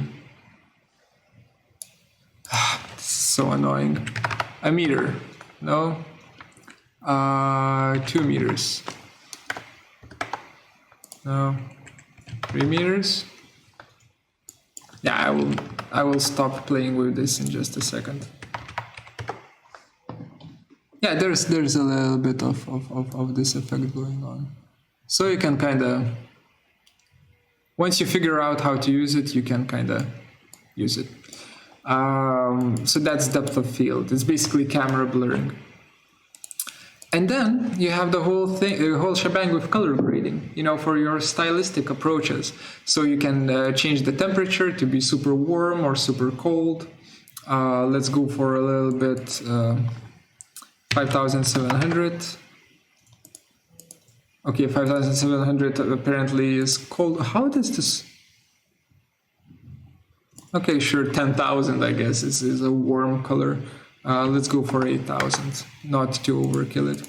Then you have tint, where you can make it more towards green or towards pink. So I'll make it a little bit towards greenish color. Then you can just play around with contrast and whatnot. Why? Or maybe you can't. I don't know. Oh yes, you can, but you need to kind of operate within pretty shitty controls. Well, not shitty, it's just we're not used to those controls. And then you have a lot of I'll stop.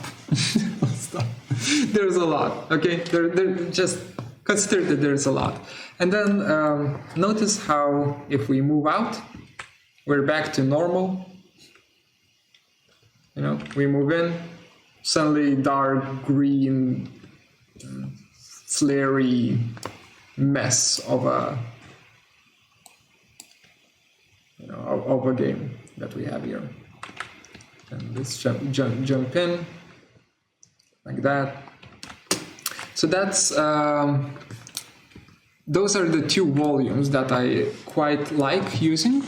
It's the light importance volume and special effects volume, right?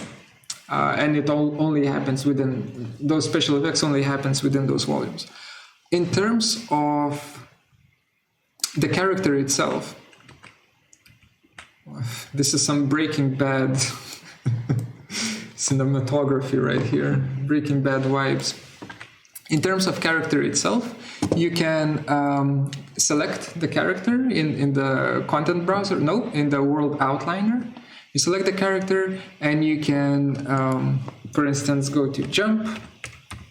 You can type in jump in the search field, and here you'll find you will find all of the controls that deal with jump. I don't remember which one is double jumping, but we don't, yeah, whatever. Yeah, we don't care. The two main ones, when you type in jump, the two main ones that you are interested in, I would say, is jump velocity. So the higher the number, the higher you jump, of course, because the faster you jump. So that's jump velocity. I believe 480 or 420 is, no, 420 is another number. 480 is the default. So, 640 is you basically just jump higher. And air control is basically how much control you have in the air with the character.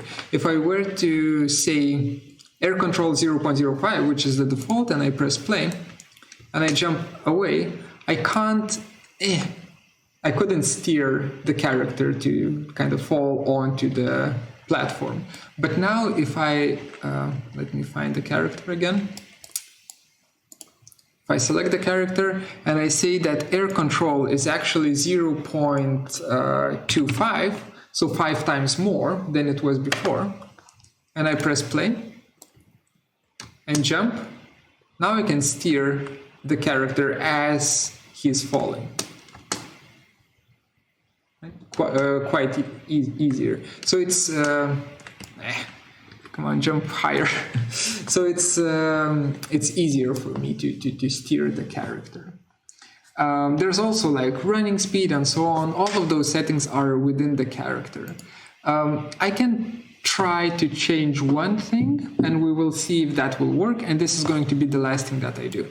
So now I double clicked on I clicked to edit the character, and I can see here the behavior of the character. So here we have a lot of crap. Oh, and actually here we have jump maximum count. So this is where you change this to 2 and it becomes a double jump. Don't worry about it. For now, for sure. Don't worry about it.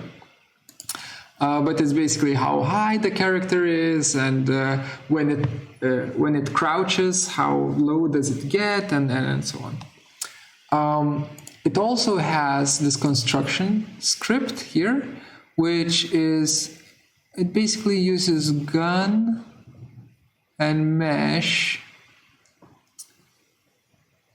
I wonder, can I just gun? I'm just wondering how to hide the gun, because I remember I could do it.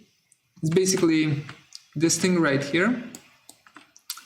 What if I just select the gun and delete it?